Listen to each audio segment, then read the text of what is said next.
प्यारे बच्चों सत श्री अकाल। बच्चों तुसी इन्हां अखरां विचों कुछ अखरां दी पहचान कर सकदे हो? दसो तां भला ये किहड़ा अखर है? हाँ जी छच्छा। ते ए शाबाश नाना। हाँ जी ते ए नन्ना। शाबाश बच्चों। ते ए किहड़ा अखर है? ngंगा। बहुत वधिया। ते ए जज्जा। शाबाश बच्चों। प्यारे बच्चों देखो ये कुछ अखर दिते गए हैं।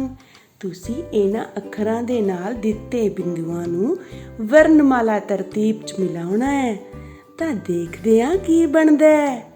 हाँ जी बच्चों वर्णमाला विच सब तो पहला अखर किहड़ा आउंदा है? दसो तां कौन दसेगा? हाँ जी ऊड़ा। असी ऊड़े तो शुरू करांगे। ऊड़े तो बाद किहड़ा अखर आउंदा है? ऐड़ा। ऊड़े नूं ऐड़े नाल मिला दिता। ऐड़े तो बाद ईड़ी। उस तो बाद सस्सा। ऊड़ा ऐड़ा ईड़ी सस्सा हा कक्का। अगली पंक्ति शुरू हो गई है बच्चों। कक्का खक्खा गग्गा कग्गा ngंगा। कक्का खक्खा गग्गा कग्गा ngंगा। फिर चच्चा। चच्चे वाली पंक्ति बोलो। छच्छा जज्जा चज्जा नन्ना। ए रहा नन्ना। हुण नन्ने तो बाद टैंका ठट्ठा। ठट्ठे तो बाद शाबाश डड्डा। डड्डा फिर की आएगा जी? टैंका ठट्ठा डड्डा डड्डा नाना। हुण वारी आएगी तत्ते दी। तत्ता थत्था। इस तो बाद दद्दा। दद्दा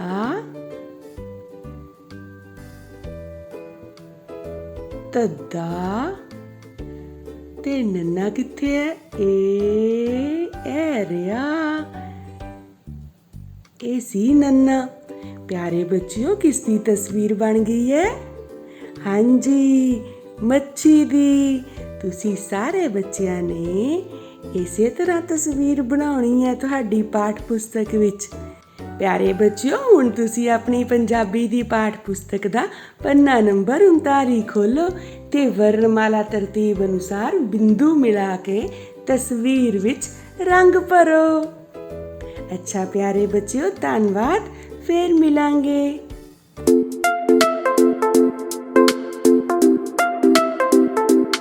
बच्चों सत श्री अकाल। अज आपां करन जा रहे हैं जमात पहली विशा गणित गणित दी पुस्तक दा पेज नंबर 31। देखो बच्चों इस दे उपर एक गतिविधि बनी हुई है। कहते हैं अवनीत सिंह। देख रहे हो बच्चा? अवनीत सिंह नूं थल्ले बने हुए घर तक पहुँचाउणा है। ये उसके मामा जी का घर है। अवनीत नूं घर तक पहुँचाउण लई पुट्ठी गिनती बोलनी है। पुट्ठी गिनती बोलते हुए पुट्ठी गिनती बोल के इन्हां अंकां नूं मिलाउणा है लाइन दे नाल। और शर्त यह है कि जो लाइन है वो एक दूजे नूं छूनी नहीं चाहिए। एक लाइन दूजी लाइन नूं छूनी नहीं चाहिए। और पुट्ठी गिनती बोल बोल के इसनूं करना है। सो बच्चों देखो शुरू करते हैं आप। सब तो पहला अवनीत दे सामने की लिखा होया है? किन्ने तो शुरू हो रही है? 9 तो। ठीक है बच्चों किन्ने तक गिनती पढ़ी है तुसी? 9 तक। सो 9 तो शुरू हो रही है पुट्ठी गिनती। जो आप 9 तो पुट्ठी गिनती शुरू करांगे 9 तो पहला की आऊगा बच्चों? 8 9। ਇਹਦਾ मतलब 9 तो पहला आऊगा 8। ठीक है 8 तो पहला की आउंदा है बच्चों? 8 तो पहला 7 8। ਇਹਦਾ मतलब 8 तो पहला आउंदा है 7। आप 7 नाल जोड़ देना है। ਠੀਕ ਹੈ ਬੱਚਿਓ। 7 ਤੋਂ ਪਹਿਲਾਂ ਕੀ ਆਉਂਦਾ ਹੈ? 6 7 6 ਆਉਂਦਾ ਹੈ, ਬਿਲਕੁਲ ਠੀਕ। ਸੋ ਆਪਾਂ ਇਸ ਨੂੰ 6 ਨਾਲ ਜੋੜ ਦੇਣਾ ਹੈ। 6 ਤੋਂ ਪਹਿਲਾਂ ਕੀ ਆਉਂਦਾ ਹੈ? 6 ਤੋਂ ਠੀਕ ਪਹਿਲਾਂ 5 6 5 ਆਉਂਦਾ ਹੈ। ਸੋ ਆਪਾਂ 6 ਨੂੰ 5 ਦੇ ਨਾਲ ਜੋੜ ਦਿਆਂਗੇ ਲਾਈਨ ਬਣਾ ਕੇ। 5 ਤੋਂ ਪਹਿਲਾਂ ਕੀ ਆਉਂਦਾ ਹੈ ਬੱਚਿਓ? 5 ਤੋਂ ਪਹਿਲਾਂ ਆਉਂਦਾ ਹੈ 4 5 4 ਆਉਂਦਾ ਹੈ। ਆਪਾਂ ਇਸ ਨੂੰ 4 ਨਾਲ ਜੋੜ ਦਿਆਂਗੇ। 4 ਤੋਂ ਪਹਿਲਾਂ ਕੀ ਆਉਂਦਾ ਹੈ? 3 4 ਮਤਲਬ 4 ਤੋਂ ਪਹਿਲਾਂ ਆਉਂਦਾ ਹੈ 3। ਸੋ ਆਪਾਂ ਇਸ ਨੂੰ 3 ਨਾਲ ਜੋੜ ਦਾਂਗੇ। 3 ਤੋਂ ਪਹਿਲਾਂ ਆਉਂਦਾ ਹੈ 2, ਆਪਾਂ 2 ਨਾਲ ਜੋੜ ਦਾਂਗੇ। ਤੇ 2 ਤੋਂ ਪਹਿਲਾਂ ਆਉਂਦਾ ਹੈ 1, ਆਪਾਂ ਇਹਨੂੰ 1 ਨਾਲ ਜੋੜ ਦਿਆਂਗੇ। ਇਸ ਤਰੀਕੇ ਨਾਲ ਅਵਨੀਤ ਜੋ ਸੀ ਉਹ ਆਪਦੇ ਮਾਮਾ ਜੀ ਦੇ ਘਰ ਪਹੁੰਚ ਗਿਆ। ਕਿਵੇਂ ਪਹੁੰਚਿਆ? ਦੇਖੋ 9 ਤੋਂ ਪਹਿਲਾਂ ਕੀ ਆਇਆ? 8 9 8 8 ਤੋਂ ਪਹਿਲਾਂ 7, ਫਿਰ 6 6 ਤੋਂ ਪਹਿਲਾਂ 5 5 ਤੋਂ ਪਹਿਲਾਂ 4 4 ਤੋਂ ਪਹਿਲਾਂ 3 3 ਤੋਂ ਪਹਿਲਾਂ 2 2 ਤੋਂ ਪਹਿਲਾਂ 1 9 8 7 6 5 4 3 2 1। ਇਹ ਬੱਚਿਓ ਪੁੱਠੀ ਗਿਣਤੀ ਬੋਲ ਕੇ ਇਸ ਤਰੀਕੇ ਤੁਸੀਂ ਇਸ ਕਿਰਿਆ ਨੂੰ ਕਰਨਾ ਹੈ। ਉਮੀਦ ਕਰਦਾ ਤੁਹਾਨੂੰ ਸਮਝ ਆ ਗਿਆ ਹੋਊਗਾ। ਧੰਨਵਾਦ, thank you.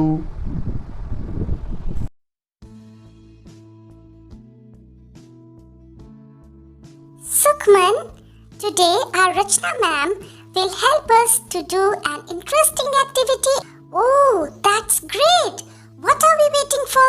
Let's go! Good morning, children. Children, today we'll join the dots and color the picture given at page number 47 of your English textbook. We'll move from the letter A, then to B, C, and we'll move to D, E, F, G, and H. Let's start from A. Move your hand. Yes, and draw a line from one dot to another. Look here. Now I'm crossing the letter B. And now C. Then join another dot, next dot. Next, look. We are on the letter D. Then I joined another dot. And the next one. Again the next dot, next one, and look, it is E. Then F. Yes, it is here, but we will join dot after dot. Now join the dot again and a dot. Look, we'll join these dots, this dot, this dot. It is letter G. And now we'll move upwards. But don't forget, you have to join the dots. Look, I joined this dot, then this one, again the next dot, next one, and look, it is H.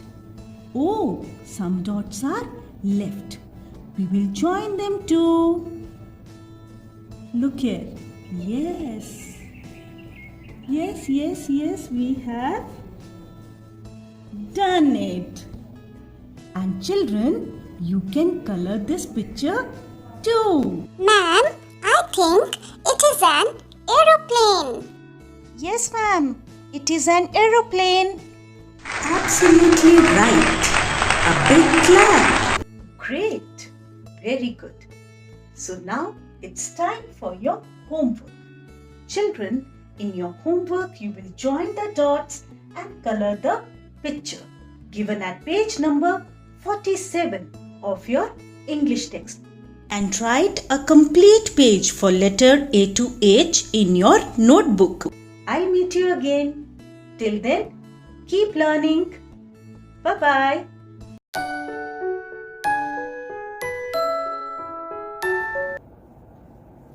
ਸਤਿ ਸ਼੍ਰੀ ਅਕਾਲ ਪਿਆਰੇ ਬੱਚਿਓ, ਅੱਜ ਦੀ online ਜਮਾਤ ਵਿੱਚ ਤੁਹਾਡਾ ਸਵਾਗਤ ਹੈ। ਹੁਣ ਤੱਕ ਤੁਸੀਂ ਦੁਲਾਵਾਂ ਮਾਤਰਾ ਦੇ ਸ਼ਬਦਾਂ ਤੇ ਵਾਕਾਂ ਨੂੰ ਪੜ੍ਹਨਾ ਸਿੱਖ ਚੁੱਕੇ ਹੋ ਤੇ ਉਹਨਾਂ ਨੂੰ ਚੰਗੀ ਤਰ੍ਹਾਂ ਤੁਸੀਂ ਸਮਝ ਵੀ ਲਿਆ ਹੈ। ਅੱਜ ਅਸੀਂ ਸ਼ੁਰੂਆਤ ਕਰਨ ਜਾ ਰਹੇ ਹਾਂ ਇੱਕ ਨਵੀਂ ਮਾਤਰਾ ਦੀ, ਜੋ ਹੈ ਹੋੜਾ ਮਾਤਰਾ।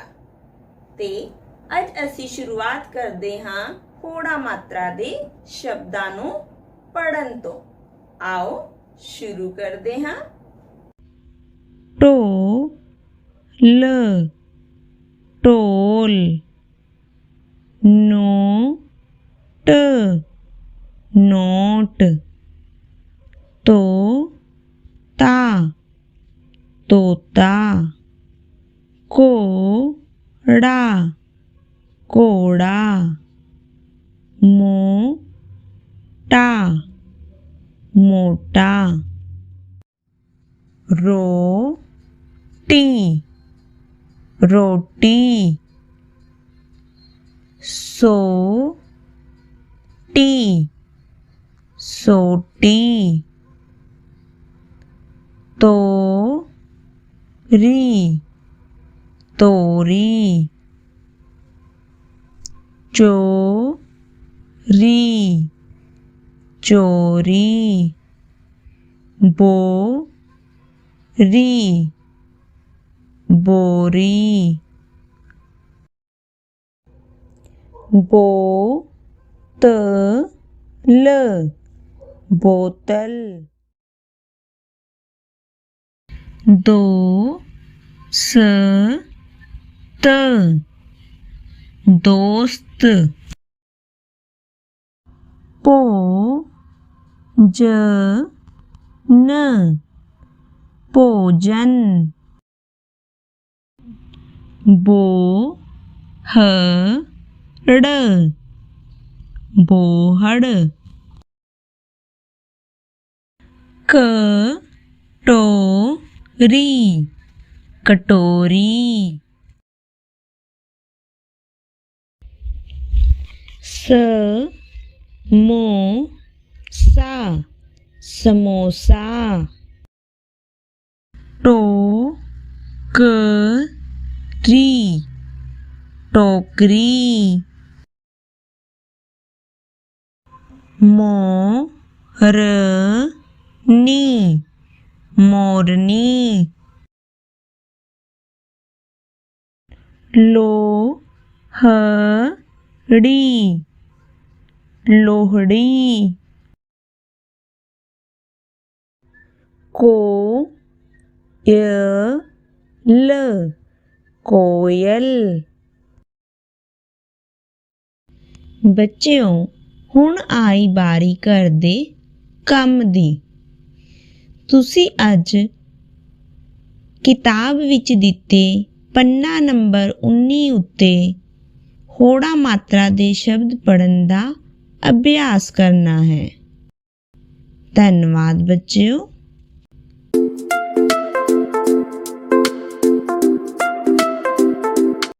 ਸਤਿ ਸ੍ਰੀ ਅਕਾਲ। ਅੱਜ ਅਸੀਂ ਜਮਾਤ ਦੂਸਰੀ ਗਣਿਤ ਦੀ ਪਾਠ ਪੁਸਤਕ ਦੇ ਸਫ਼ਾ ਨੰਬਰ 24 ਦੇ ਸਥਾਨਕ ਮੁੱਲ ਦੇ ਸਵਾਲਾਂ ਨੂੰ ਹੱਲ ਕਰਨਾ ਸਿੱਖਾਂਗੇ। ਆਓ ਕਰੀਏ ਦੇ ਵਿੱਚ ਸੰਖਿਆ ਨੂੰ ਇਕਾਈ ਦਹਾਈ ਦੇ ਚਾਰਟ ਵਿੱਚ ਲਿਖੋ ਅਤੇ ਸਥਾਨਕ ਮੁੱਲ ਦੱਸੋ। ਬੱਚਿਓ, ਸੰਖਿਆ ਹੈ 32। ਪਹਿਲਾ ਅੰਕ ਹੈ 2, ਜਿਸ ਦਾ ਸਥਾਨ ਇਕਾਈ ਦਾ ਹੈ। ਇਸ ਲਈ ਇਕਾਈ ਵਿੱਚ ਲਿਖਾਂਗੇ 2। ਫਿਰ ਦੂਸਰਾ ਅੰਕ ਹੈ 3, ਜਿਸ ਦਾ ਸਥਾਨ ਹੈ ਦਹਾਈ ਦਾ। ਇਸ ਲਈ ਚਾਰਟ ਵਿੱਚ ਦਹਾਈ ਦੇ ਸਥਾਨ 'ਤੇ 3 ਲਿਖਾਂਗੇ। ਬੱਚਿਓ, ਤੁਸੀਂ ਪਹਿਲਾਂ ਸਿੱਖ ਚੁੱਕੇ ਹੋ ਇਕਾਈ ਲਈ 1 ਰੁਪਏ ਦਾ ਨੋਟ ਵਰਤਿਆ ਜਾਂਦਾ ਹੈ। ਇਸ ਲਈ ਇਕਾਈ ਦੇ 2 ਦਾ ਮਤਲਬ 2 ਇਕਾਈਆਂ ਬਰਾਬਰ 2। ਦਹਾਈ ਲਈ 10 ਦਾ ਨੋਟ ਵਰਤਿਆ ਜਾਂਦਾ ਹੈ। ਇਸ ਲਈ ਦਹਾਈ ਦੇ 3 ਦਾ ਮਤਲਬ 3 ਦਹਾਈਆਂ ਬਰਾਬਰ 30 ਹੈ। ਇਸ ਤਰ੍ਹਾਂ ਬੱਚਿਓ ਸੰਖਿਆ 32 ਵਿੱਚ 2 ਦਾ ਸਥਾਨਕ ਮੁੱਲ 2 ਅਤੇ 3 ਦਾ ਸਥਾਨਕ ਮੁੱਲ 30 ਹੈ। ਬੱਚਿਓ ਸੰਖਿਆ ਹੈ 99। ਪਹਿਲਾ ਅੰਕ ਹੈ 9 ਜਿਸ ਦਾ ਸਥਾਨ ਇਕਾਈ ਦਾ ਹੈ, ਇਸ ਲਈ ਇਕਾਈ ਵਿੱਚ ਲਿਖਿਆ ਗਿਆ ਹੈ 9। ਫਿਰ ਦੂਸਰਾ ਅੰਕ ਹੈ 8, ਇਸ ਦਾ ਸਥਾਨ ਦਹਾਈ ਦਾ ਹੈ, ਇਸ ਲਈ ਚਾਰਟ ਵਿੱਚ ਦਹਾਈ ਦੇ ਸਥਾਨ ਤੇ 8 ਲਿਖਿਆ ਗਿਆ ਹੈ। ਬੱਚਿਓ ਤੁਸੀਂ ਪਹਿਲਾਂ ਸਿੱਖ ਚੁੱਕੇ ਹੋ ਇਕਾਈ ਲਈ 1 ਰੁਪਏ ਦਾ ਨੋਟ ਵਰਤਿਆ ਜਾਂਦਾ ਹੈ, ਇਸ ਲਈ ਇਕਾਈ ਦੇ 9 ਦਾ ਮਤਲਬ 9 ਇਕਾਈਆਂ। ਦਹਾਈ ਲਈ 10 ਦਾ ਨੋਟ ਵਰਤਿਆ ਜਾਂਦਾ ਹੈ, ਇਸ ਲਈ ਦਹਾਈ ਦਾ ਮਤਲਬ 8 ਦਹਾਈਆਂ ਬਰਾਬਰ 80 ਹੈ। ਇਸ ਤਰ੍ਹਾਂ ਬੱਚਿਓ ਸੰਖਿਆ 99 ਵਿੱਚ 9 ਦਾ ਸਥਾਨਕ ਮੁੱਲ 9 ਅਤੇ 8 ਦਾ ਸਥਾਨਕ ਮੁੱਲ 80 ਹੈ। ਬੱਚਿਓ ਦਿੱਤੀ ਗਈ ਸੰਖਿਆ ਹੈ 88। ਪਹਿਲਾ ਅੰਕ ਹੈ 8, ਇਹ ਇਕਾਈ ਦੇ ਸਥਾਨ ਤੇ ਹੈ, ਇਸ ਲਈ ਇਕਾਈ ਵਿੱਚ ਅਸੀਂ 8 ਲਿਖਾਂਗੇ। ਫਿਰ ਦੂਸਰਾ ਅੰਕ ਹੈ 8, ਇਹ ਦਹਾਈ ਦੇ ਸਥਾਨ ਤੇ ਹੈ, ਇਸ ਲਈ ਅਸੀਂ ਸੰਖਿਆ ਚਾਰਟ ਦੇ ਵਿੱਚ ਦਹਾਈ ਵਾਲੇ ਸਥਾਨ ਤੇ 8 ਲਿਖਾਂਗੇ। ਬੱਚਿਓ ਤੁਹਾਨੂੰ ਪਹਿਲਾਂ ਹੀ ਪਤਾ ਹੈ ਕਿ ਆਪਾਂ ਇਕਾਈ ਲਈ 1 ਰੁਪਏ ਦਾ ਨੋਟ ਵਰਤਦੇ ਹਾਂ, ਇਸ ਲਈ ਇਕਾਈ ਦੇ 8 ਦਾ ਮਤਲਬ ਹੈ 8 ਇਕਾਈਆਂ। ਦਹਾਈ ਲਈ 10 ਦਾ ਨੋਟ ਵਰਤਿਆ ਜਾਂਦਾ ਹੈ, ਇਸ ਲਈ ਦਹਾਈ ਦੇ 8 ਦਾ ਮਤਲਬ ਹੈ 8 ਦਹਾਈਆਂ ਬਰਾਬਰ 80। ਇਸ ਤਰ੍ਹਾਂ ਬੱਚਿਓ ਸੰਖਿਆ 88 ਵਿੱਚ ਇਕਾਈ ਦੇ 8 ਦਾ ਸਥਾਨਕ ਮੁੱਲ 8 ਹੈ ਅਤੇ ਦਹਾਈ ਦੇ 8 ਦਾ ਸਥਾਨਕ ਮੁੱਲ 80 ਹੈ। ਸੰਖਿਆ ਹੈ 46। ਪਹਿਲਾ ਅੰਕ ਹੈ 6 ਜਿਸ ਦਾ ਸਥਾਨ ਇਕਾਈ ਦਾ ਹੈ, ਇਸ ਲਈ ਇਕਾਈ ਵਿੱਚ ਲਿਖਾਂਗੇ 6।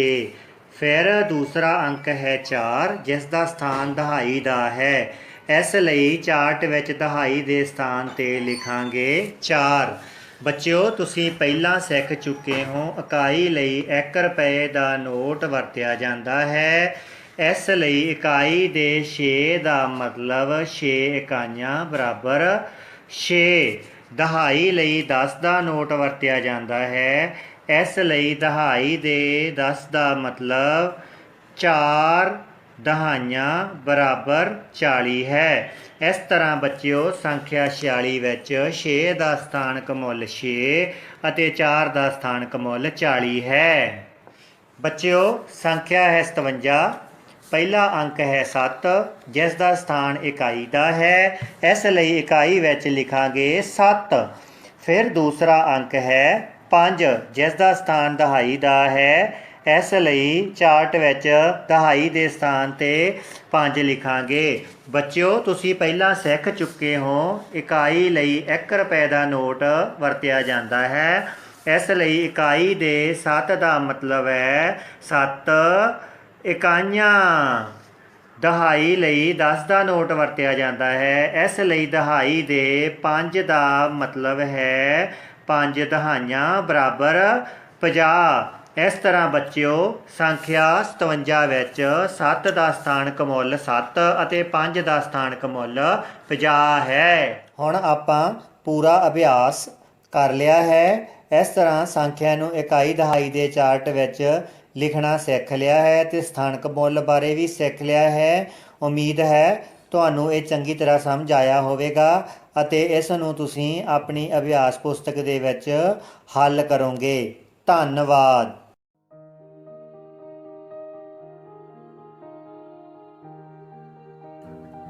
Hello kids, let's learn about vowel sound A. Today we are going to learn some words with sound A. Let's read. D, A, day, day. P, A, pay, पे स ए से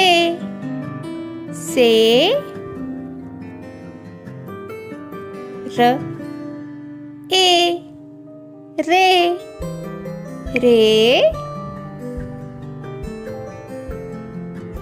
व ए वे वे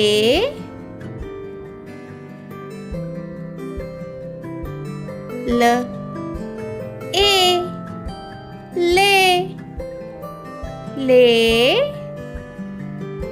म ए me. Let's read again, kids. D a day day. P a pay pay. S a say र ए रे रे व ए वे वे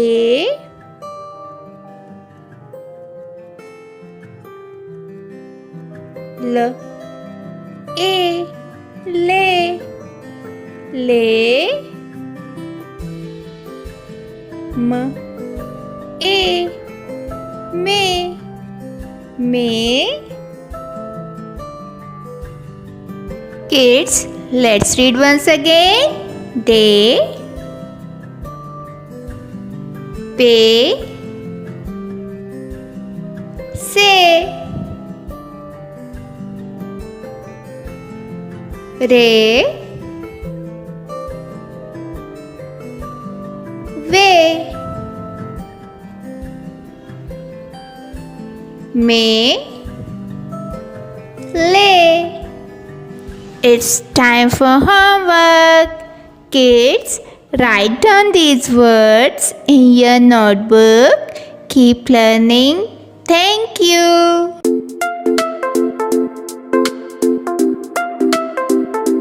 ਜਮਾਤ ਤੀਜੀ ਵੱਡਾ ਕੌਣ।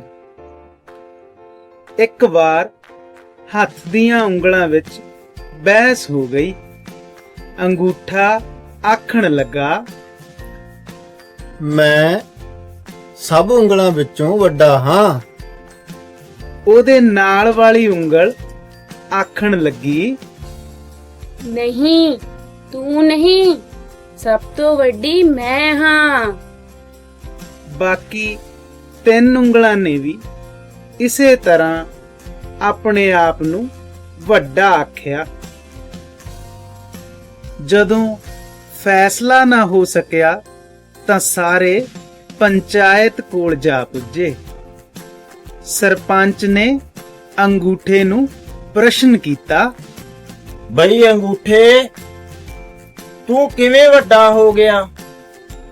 ਮੈਂ ਸਭ ਤੋਂ ਵੱਧ ਪੜ੍ਹਿਆ ਲਿਖਿਆ ਹਾਂ।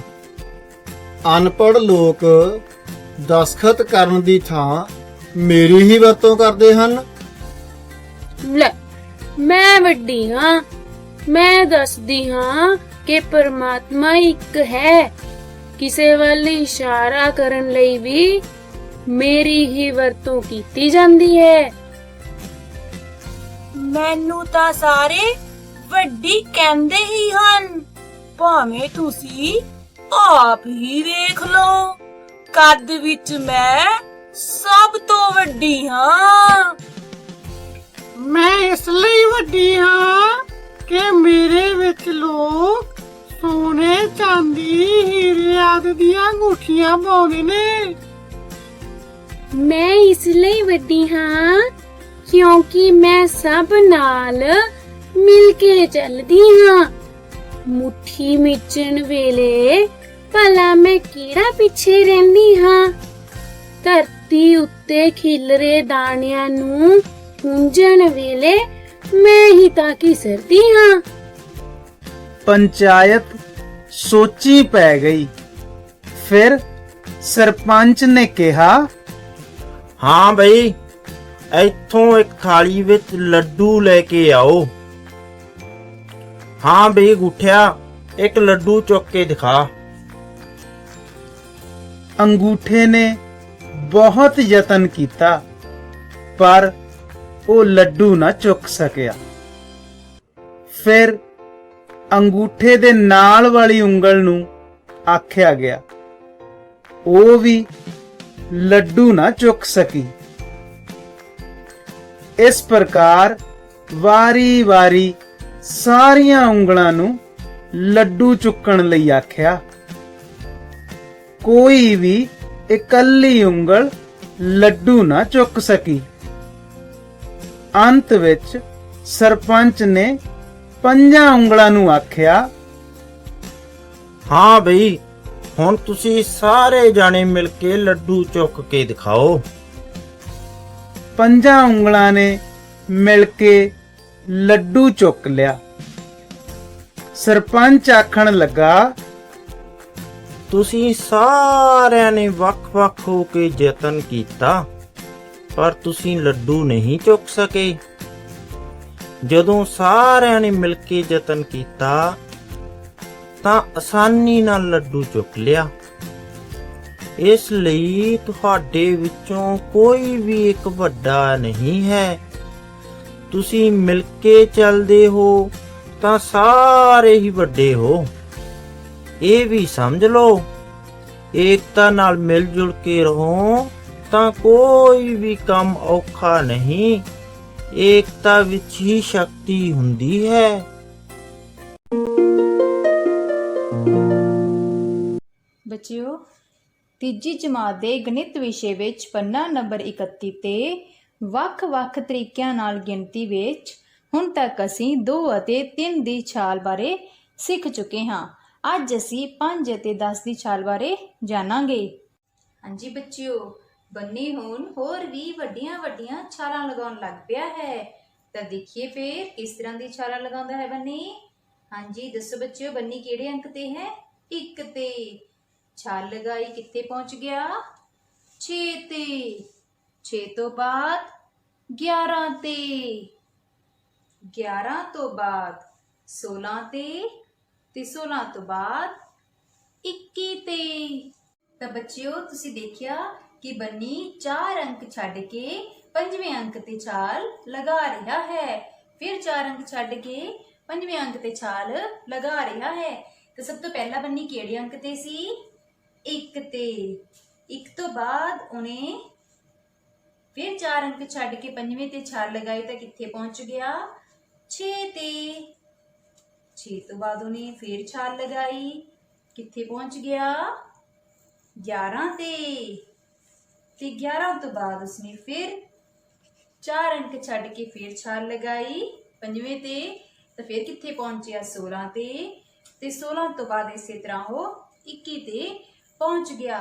ਇਸ ਤਰ੍ਹਾਂ ਉਹ 5 ਦੀ ਛਾਲ ਲਗਾਉਂਦਾ ਅੱਗੇ ਚਲਾ ਗਿਆ। ਤਾਂ ਬੱਚਿਓ, ਜੇਕਰ ਬੰਨੀ 2 ਤੇ ਹੋਵੇ ਤਾਂ ਉਹ 5 ਦੀ ਛਾਲ ਕਿਹੜੇ ਅੰਕ ਸੰਖਿਆ ਤੇ ਲਗਾਵੇਗਾ? 7 ਤੇ। 7 ਤੋਂ ਬਾਅਦ 5 ਦੀ ਛਾਲ 12 ਤੇ। ਤਾਂ ਤੁਸੀਂ ਦੇਖਿਆ ਸਭ ਤੋਂ ਪਹਿਲਾਂ ਬੰਨੀ ਕਿਹੜੇ ਅੰਕ ਤੇ ਹੈ? 2 ਤੇ। 2 ਤੋਂ ਬਾਅਦ ਉਹਨੇ 5 ਦੀ ਛਾਲ ਲਗਾਈ, ਪਹੁੰਚਿਆ 7 ਤੇ। 7 ਤੋਂ ਬਾਅਦ 5 ਦੀ ਛਾਲ ਲਗਾ ਕੇ ਪਹੁੰਚਿਆ 12 ਤੇ। ਫਿਰ ਉਹਨੇ 4 ਅੰਕ ਛੱਡੇ ਤੇ 5 ਤੇ ਛਾਲ ਲਗਾਈ ਤਾਂ ਪਹੁੰਚਿਆ 17 ਤੇ। 17 ਤੋਂ ਬਾਅਦ 5 ਦੀ ਛਾਲ ਨਾਲ 22 ਤੇ। 22 ਤੋਂ ਬਾਅਦ 27 ਤੇ। 27 ਤੋਂ ਬਾਅਦ 32। ਫਿਰ 5 ਦੀ ਛਾਲ ਲਗਾ ਕੇ ਪਹੁੰਚਿਆ 37 ਤੇ। ਤਾਂ ਬੱਚਿਓ, ਇਹ ਤੀਸਰੀ ਲਾਈਨ ਜੋ ਕਿ 4 ਤੋਂ ਸ਼ੁਰੂ ਹੁੰਦੀ ਹੈ, ਇਹਦੇ ਵਿੱਚ ਤੁਸੀਂ 5 ਦੀ ਛਾਲ ਲਗਾ ਕੇ ਦੇਖਣਾ ਹੈ ਕਿ ਕਿਹੜੇ ਅੰਕ ਜਾਂ ਸੰਖਿਆਵਾਂ ਪ੍ਰਾਪਤ ਹੁੰਦੀਆਂ ਹਨ। ਤਾਂ ਬੱਚਿਓ, ਬੰਨੀ ਹੁਣ ਹੋਰ ਵੀ ਵੱਡੀਆਂ ਛਾਲਾਂ ਲਗਾਉਣ ਲੱਗ ਪਿਆ ਹੈ। ਦੇਖੀਏ ਕਿਸ ਤਰ੍ਹਾਂ? 2, 12, 22, 32। ਇਹ ਕੀ? ਇਹ ਤਾਂ ਵੱਡੀਆਂ ਛਾਲਾਂ ਲਗਾ ਰਿਹਾ ਹੈ। ਚਲੋ ਦੇਖੀਏ ਨੇ ਛਾਲਾਂ ਕਿਸ ਤਰ੍ਹਾਂ ਲਗਾਈਆਂ ਹਨ। ਸਭ ਤੋਂ ਪਹਿਲਾਂ ਇਹ ਕਿਹੜੇ ਨੰਬਰ ਤੇ ਸੀ? 2 ਤੇ। ਛਾਲ ਲਗਾਈ, ਪਹੁੰਚ ਗਿਆ 12 ਤੇ। ਤਾਂ ਦੇਖੋ ਬੱਚਿਓ, ਇਹਨੇ ਕੁਝ ਸੰਖਿਆਵਾਂ ਵਿੱਚ ਦੀ ਛੱਡੀਆਂ ਹਨ। ਤਾਂ ਦੇਖੀਏ ਕਿੰਨੀਆਂ ਕੁ ਸੰਖਿਆਵਾਂ ਛੱਡੀਆਂ ਹਨ। 1 2 3 4 5 6 7 8 9। इसने 9 संख्यावां छड्ड के 10वीं संख्या ते छाल लगाई है, तो इसनू बच्चे असीं 10 दी छाल कवांगे। फिर बच्चे 12 तो बाद इन्हें 10 दी छाल लगाई 22 ते, तो बच्चे की है 10 दी छाल। तो बच्चे सब तो पहला बन्नी केड़े नंबर ते सी? 2 ते। 2 तो बाद उन्हें 10 दी छाल लगाई, पहुंच गया 12 ते। 12 तो बाद 10 दी छाल लगा के पहुंचया 22 ते। फिर 10 दी छाल देखो केड़े ते लगाई? 32 ते। 32 तो बाद 10 दी छाल लगाई 42 ते। 42 तो बाद फिर 10 दी छाल लगाई 52 ते। फिर उसने 10 दी छाल लगाई, पहुंच गया 62 ते। इसी तरह बन्नी 10-10 दियां छालां लगाउंदा अगे वध रहा सी। तो बच्चों हुण तुसीं संख्या 6 तो बाद 10-10 दियां छालां लगाउणियां है ते संख्यावां प्राप्त करनियां है। ते उस तो बाद तीजी लाइन विच संख्या 10 तो बाद 10-10 दियां छालां लगा के ये लाइन भी तुसीं पूरी करनी है। ये तुहाडे लई घर दा काम है। धन्नवाद।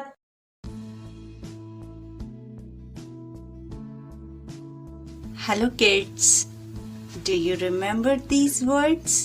Let's repeat once again. Going. Bittu and his friends are going to park. Chirping. Birds are chirping on the tree. Sitting. A lady and a baby are sitting on a bench. Enjoying. Bittu and Sumit are enjoying slides. Flying. Vicky and Veena are flying a kite. Riding. Preet is riding his new bicycle. Let's read the next 4 sentences. First sentence, S-O-M-E, some. Okay? Some children are playing. Okay?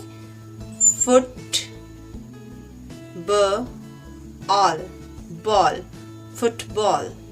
Some children are playing football.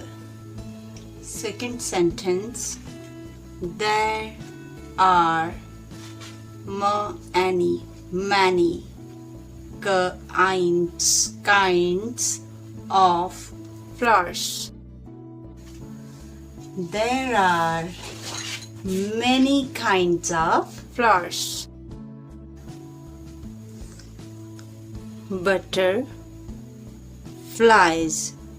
Butterflies and bees are sipping. Rhyming word of sitting. Sipping nectar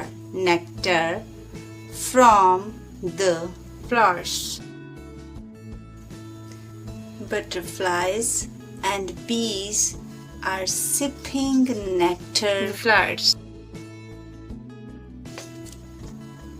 Nectar is sugary fluid. Bees turn nectar into honey. Here is gardener who takes care of garden. The gardener. Gardener is watering the plants. So what we read? Some children are playing football. There are many kinds of flowers. Butterflies and bees are sipping nectar from the flowers. The gardener is watering the plants. Speak after me. Some children are playing football. Next, there are many kinds of flowers. Third one, butterflies and bees are sipping nectar from the flowers. Yes, butterfly, bees, sipping nectar.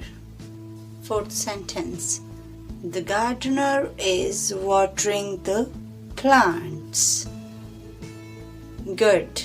That was all for today. It's time for homework.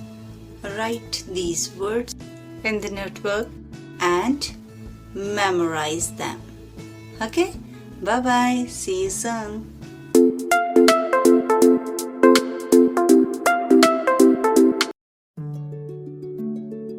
ਸਤਿ ਸ਼੍ਰੀ ਅਕਾਲ ਪਿਆਰੇ ਬੱਚਿਓ, ਮੈਂ ਰਮਨਦੀਪ ਕੌਰ ਸਵਾਗਤ ਜ਼ਿੰਦਗੀ ਵਿਸ਼ੇ ਵਿੱਚ ਆਪ ਸਭ ਦਾ ਸਵਾਗਤ ਕਰਦੀ ਹਾਂ। ਬੱਚਿਓ, ਅੱਜ ਮੈਂ ਤੁਹਾਨੂੰ ਸੁਣਾਉਣ ਜਾ ਰਹੀ ਹਾਂ ਇੱਕ ਕਹਾਣੀ ਇਮਾਨਦਾਰੀ। ਹੁਣ ਤੁਸੀਂ ਸੋਚਦੇ ਹੋਵੋਗੇ ਇਹ ਇਮਾਨਦਾਰੀ ਕੀ ਹੈ? ਆਪਣੇ ਆਪ ਨਾਲ ਜੋ ਵਫਾਦਾਰ ਰਹੇ, ਆਪਣੀ ਆਤਮਾ ਦਾ ਜੋ ਮਾਣ ਕਰੇ, ਉਸ ਗੁਣ ਦਾ ਨਾਮ ਹੈ ਇਮਾਨਦਾਰੀ। ਚਲੋ ਬੱਚਿਓ, ਸੁਣਦੇ ਹਾਂ ਕਹਾਣੀ ਇਮਾਨਦਾਰੀ। ਕਿਰਪਾਲ ਸਿੰਘ ਬਹੁਤ ਪਰੇਸ਼ਾਨ ਸੀ। ਉਸ ਦੀ ਖੇਤ ਵਾਲੀ ਮੋਟਰ ਦਾ ਕਿਸੇ ਨੇ ਪਟਾ ਚੋਰੀ ਕਰ ਲਿਆ ਸੀ। ਗਰੀਬ ਕਿਸਾਨ ਸੀ, ਨਵਾਂ ਪਟਾ ਖਰੀਦਣਾ ਬਹੁਤ ਮੁਸ਼ਕਿਲ ਸੀ। ਉੱਪਰੋਂ ਫਸਲ ਪਾਣੀ ਮੰਗ ਰਹੀ ਸੀ। ਕਿਰਪਾਲ ਦਾ ਦੋਸਤ ਪ੍ਰੇਮ ਸਿੰਘ ਆਪਣੇ ਦੋਸਤ ਦੀ ਘਟਨਾ ਸੁਣ ਕੇ ਬਹੁਤ ਦੁਖੀ ਹੋਇਆ। ਪ੍ਰੇਮ ਸਿੰਘ ਨੇ ਆਪਣੇ ਦੋਸਤ ਕਿਰਪਾਲ ਸਿੰਘ ਨੂੰ ਸੁਣਾ ਦਿੱਤਾ ਕਿ ਜਿਵੇਂ ਆਪਣਾ ਪਟਾ ਕਿਸੇ ਨੇ ਚੋਰੀ ਕੀਤਾ ਹੈ, ਆਪਾਂ ਵੀ ਅੱਜ ਰਾਤ ਨੂੰ ਕਿਸੇ ਦੀ ਮੋਟਰ ਤੋਂ ਪਟਾ ਲਾ ਕੇ ਲਿਆਵਾਂਗੇ। ਨੇਰੀ ਰਾਤ ਵਿੱਚ ਦੋਵੇਂ ਦੋਸਤ ਸਾਈਕਲ ਉੱਤੇ ਸਵਾਰ ਹੋ ਕੇ ਗੁਆਂਢੀ ਪਿੰਡ ਦੇ ਖੇਤਾਂ ਵਿੱਚ ਪਹੁੰਚ ਗਏ। ਉਹਨਾਂ ਨੇ ਇੱਕ ਮੋਟਰ ਤੋਂ ਪਟਾ ਉਤਾਰ ਲਿਆ, ਪਰ ਉਹ ਬਹੁਤ ਹੀ ਪੁਰਾਣਾ ਤੇ ਮਾੜੀ ਹਾਲਤ ਵਿੱਚ ਸੀ। ਉਹਨਾਂ ਨੇ ਉਹ ਪਟਾ ਉੱਥੇ ਹੀ ਛੱਡ ਦਿੱਤਾ। ਅੰਤ ਉਹਨਾਂ ਨੇ ਹੋਰ ਮੋਟਰ ਤੋਂ ਨਵਾਂ ਤੇ ਮਹਿੰਗੀ ਕੰਪਨੀ ਦਾ ਪਟਾ ਚੋਰੀ ਕਰ ਲਿਆ। ਪਟਾ ਚੋਰੀ ਕਰਕੇ ਉਹ ਤੁਰੇ ਹੀ ਸਨ ਕਿ ਕਿਰਪਾਲ ਨੇ ਆਪਣੇ ਦੋਸਤ ਨੂੰ ਕਿਹਾ, ਪ੍ਰੇਮ ਰੁਕ ਜਾ। ਪ੍ਰੇਮ ਸਿੰਘ ਨੇ ਪੁੱਛਿਆ, ਕੀ ਹੋਇਆ? ਕਿਰਪਾਲ ਨੇ ਕਿਹਾ, ਆਪਾਂ ਇਹ ਪਟਾ ਲੈ ਕੇ ਨਹੀਂ ਜਾਵਾਂਗੇ। ਮੇਰੇ ਦਾਦਾ ਜੀ ਕਿਹਾ ਕਰਦੇ ਸਨ ਕਿ ਇਮਾਨਦਾਰੀ ਦੁਨੀਆ ਦੀ ਸਭ ਤੋਂ ਵੱਡੀ ਸ਼ੈ ਹੈ। ਜੇ ਤੁਸੀਂ ਬੇਈਮਾਨੀ ਦਾ ਬਦਲਾ ਬੇਈਮਾਨੀ ਨਾਲ ਲੈਂਦੇ ਹੋ ਤਾਂ ਮਹਾ ਬੇਈਮਾਨ ਹੋ। ਪੂਰੀ ਰੋਟੀ ਨਾ ਲਓ, ਅੱਧੀ ਰੋਟੀ ਖਾ ਲਓ, ਪਰ ਇਮਾਨਦਾਰੀ ਨਾ ਛੱਡੋ। ਦੋਵੇਂ ਦੋਸਤਾਂ ਨੇ ਇੱਕ ਦੂਜੇ ਵੱਲ ਦੇਖਿਆ ਤੇ ਪਟਾ ਉੱਥੇ ਹੀ ਛੱਡ ਕੇ ਵਾਪਸ ਘਰ ਆ ਗਏ। ਸੋ ਬੱਚਿਓ, ਇਸ ਕਹਾਣੀ ਤੋਂ ਸਾਨੂੰ ਸਿੱਖਿਆ ਮਿਲਦੀ ਹੈ ਕਿ ਸਾਨੂੰ ਸਦਾ ਇਮਾਨਦਾਰ ਬਣਨਾ ਚਾਹੀਦਾ ਹੈ ਅਤੇ ਕਦੀ ਵੀ ਕਿਸੇ ਨਾਲ ਬੇਈਮਾਨੀ ਨਹੀਂ ਕਰਨੀ ਚਾਹੀਦੀ। ਬੱਚਿਓ, ਅੱਜ ਮੈਂ ਤੁਹਾਨੂੰ ਇਮਾਨਦਾਰੀ ਦੀ ਕਹਾਣੀ ਸੁਣਾਈ ਹੈ। ਸੋ ਬੱਚਿਓ, ਤੁਸੀਂ ਵੀ ਇਮਾਨਦਾਰੀ ਨਾਲ ਸੰਬੰਧਿਤ ਆਪਣੇ ਜੀਵਨ ਦੀ ਕੋਈ ਘਟਨਾ ਜਾਂ ਕਹਾਣੀ ਆਪਣੀ ਕਾਪੀਆਂ ਤੇ ਜ਼ਰੂਰ ਲਿਖਣੀ ਹੈ।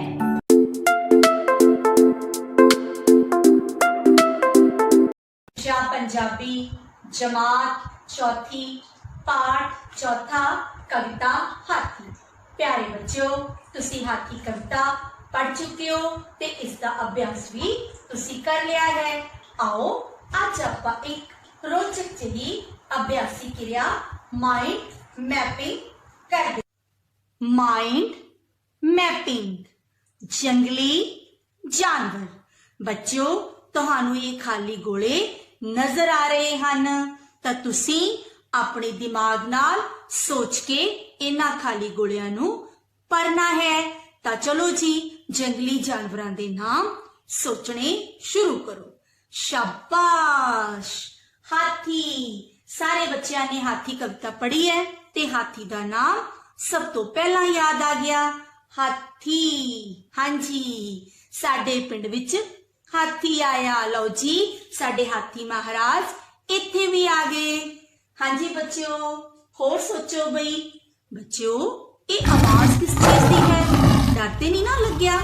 ਸ਼ਾਬਾਸ਼, ਸਾਰੇ ਮੇਰੇ ਸ਼ੇਰ ਬਹਾਦਰ ਬੱਚੇ ਨੇ, ਇਸ ਲਈ ਇਹਨਾਂ ਨੂੰ ਡਰ ਨਹੀਂ ਲੱਗਿਆ। ਸਾਰੇ ਪੁੱਛ ਗਏ ਕਿ ਹੁਣ ਅਸੀਂ ਅਗਲਾ ਜਾਨਵਰ ਸ਼ੇਰ ਲਿਖਾਂਗੇ। ਲਓ ਜੀ, ਜੰਗਲ ਦੇ ਰਾਜਾ ਸ਼ੇਰ ਆ ਗਏ ਜੀ।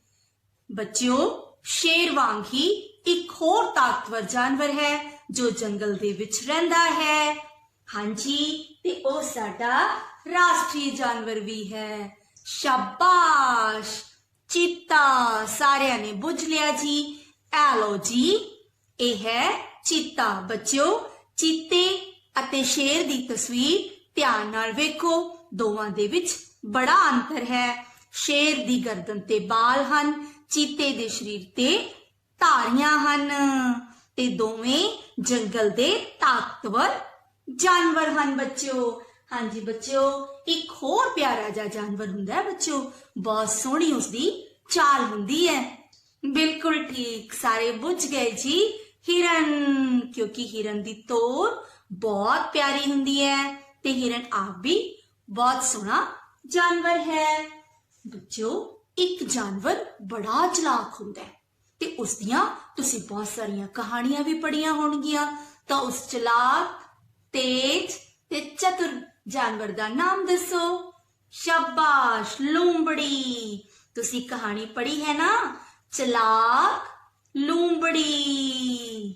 ਲਓ ਜੀ, ਇਹ ਹੈ ਸਾਡੀ ਚਲਾਕ ਲੂੰਬੜੀ।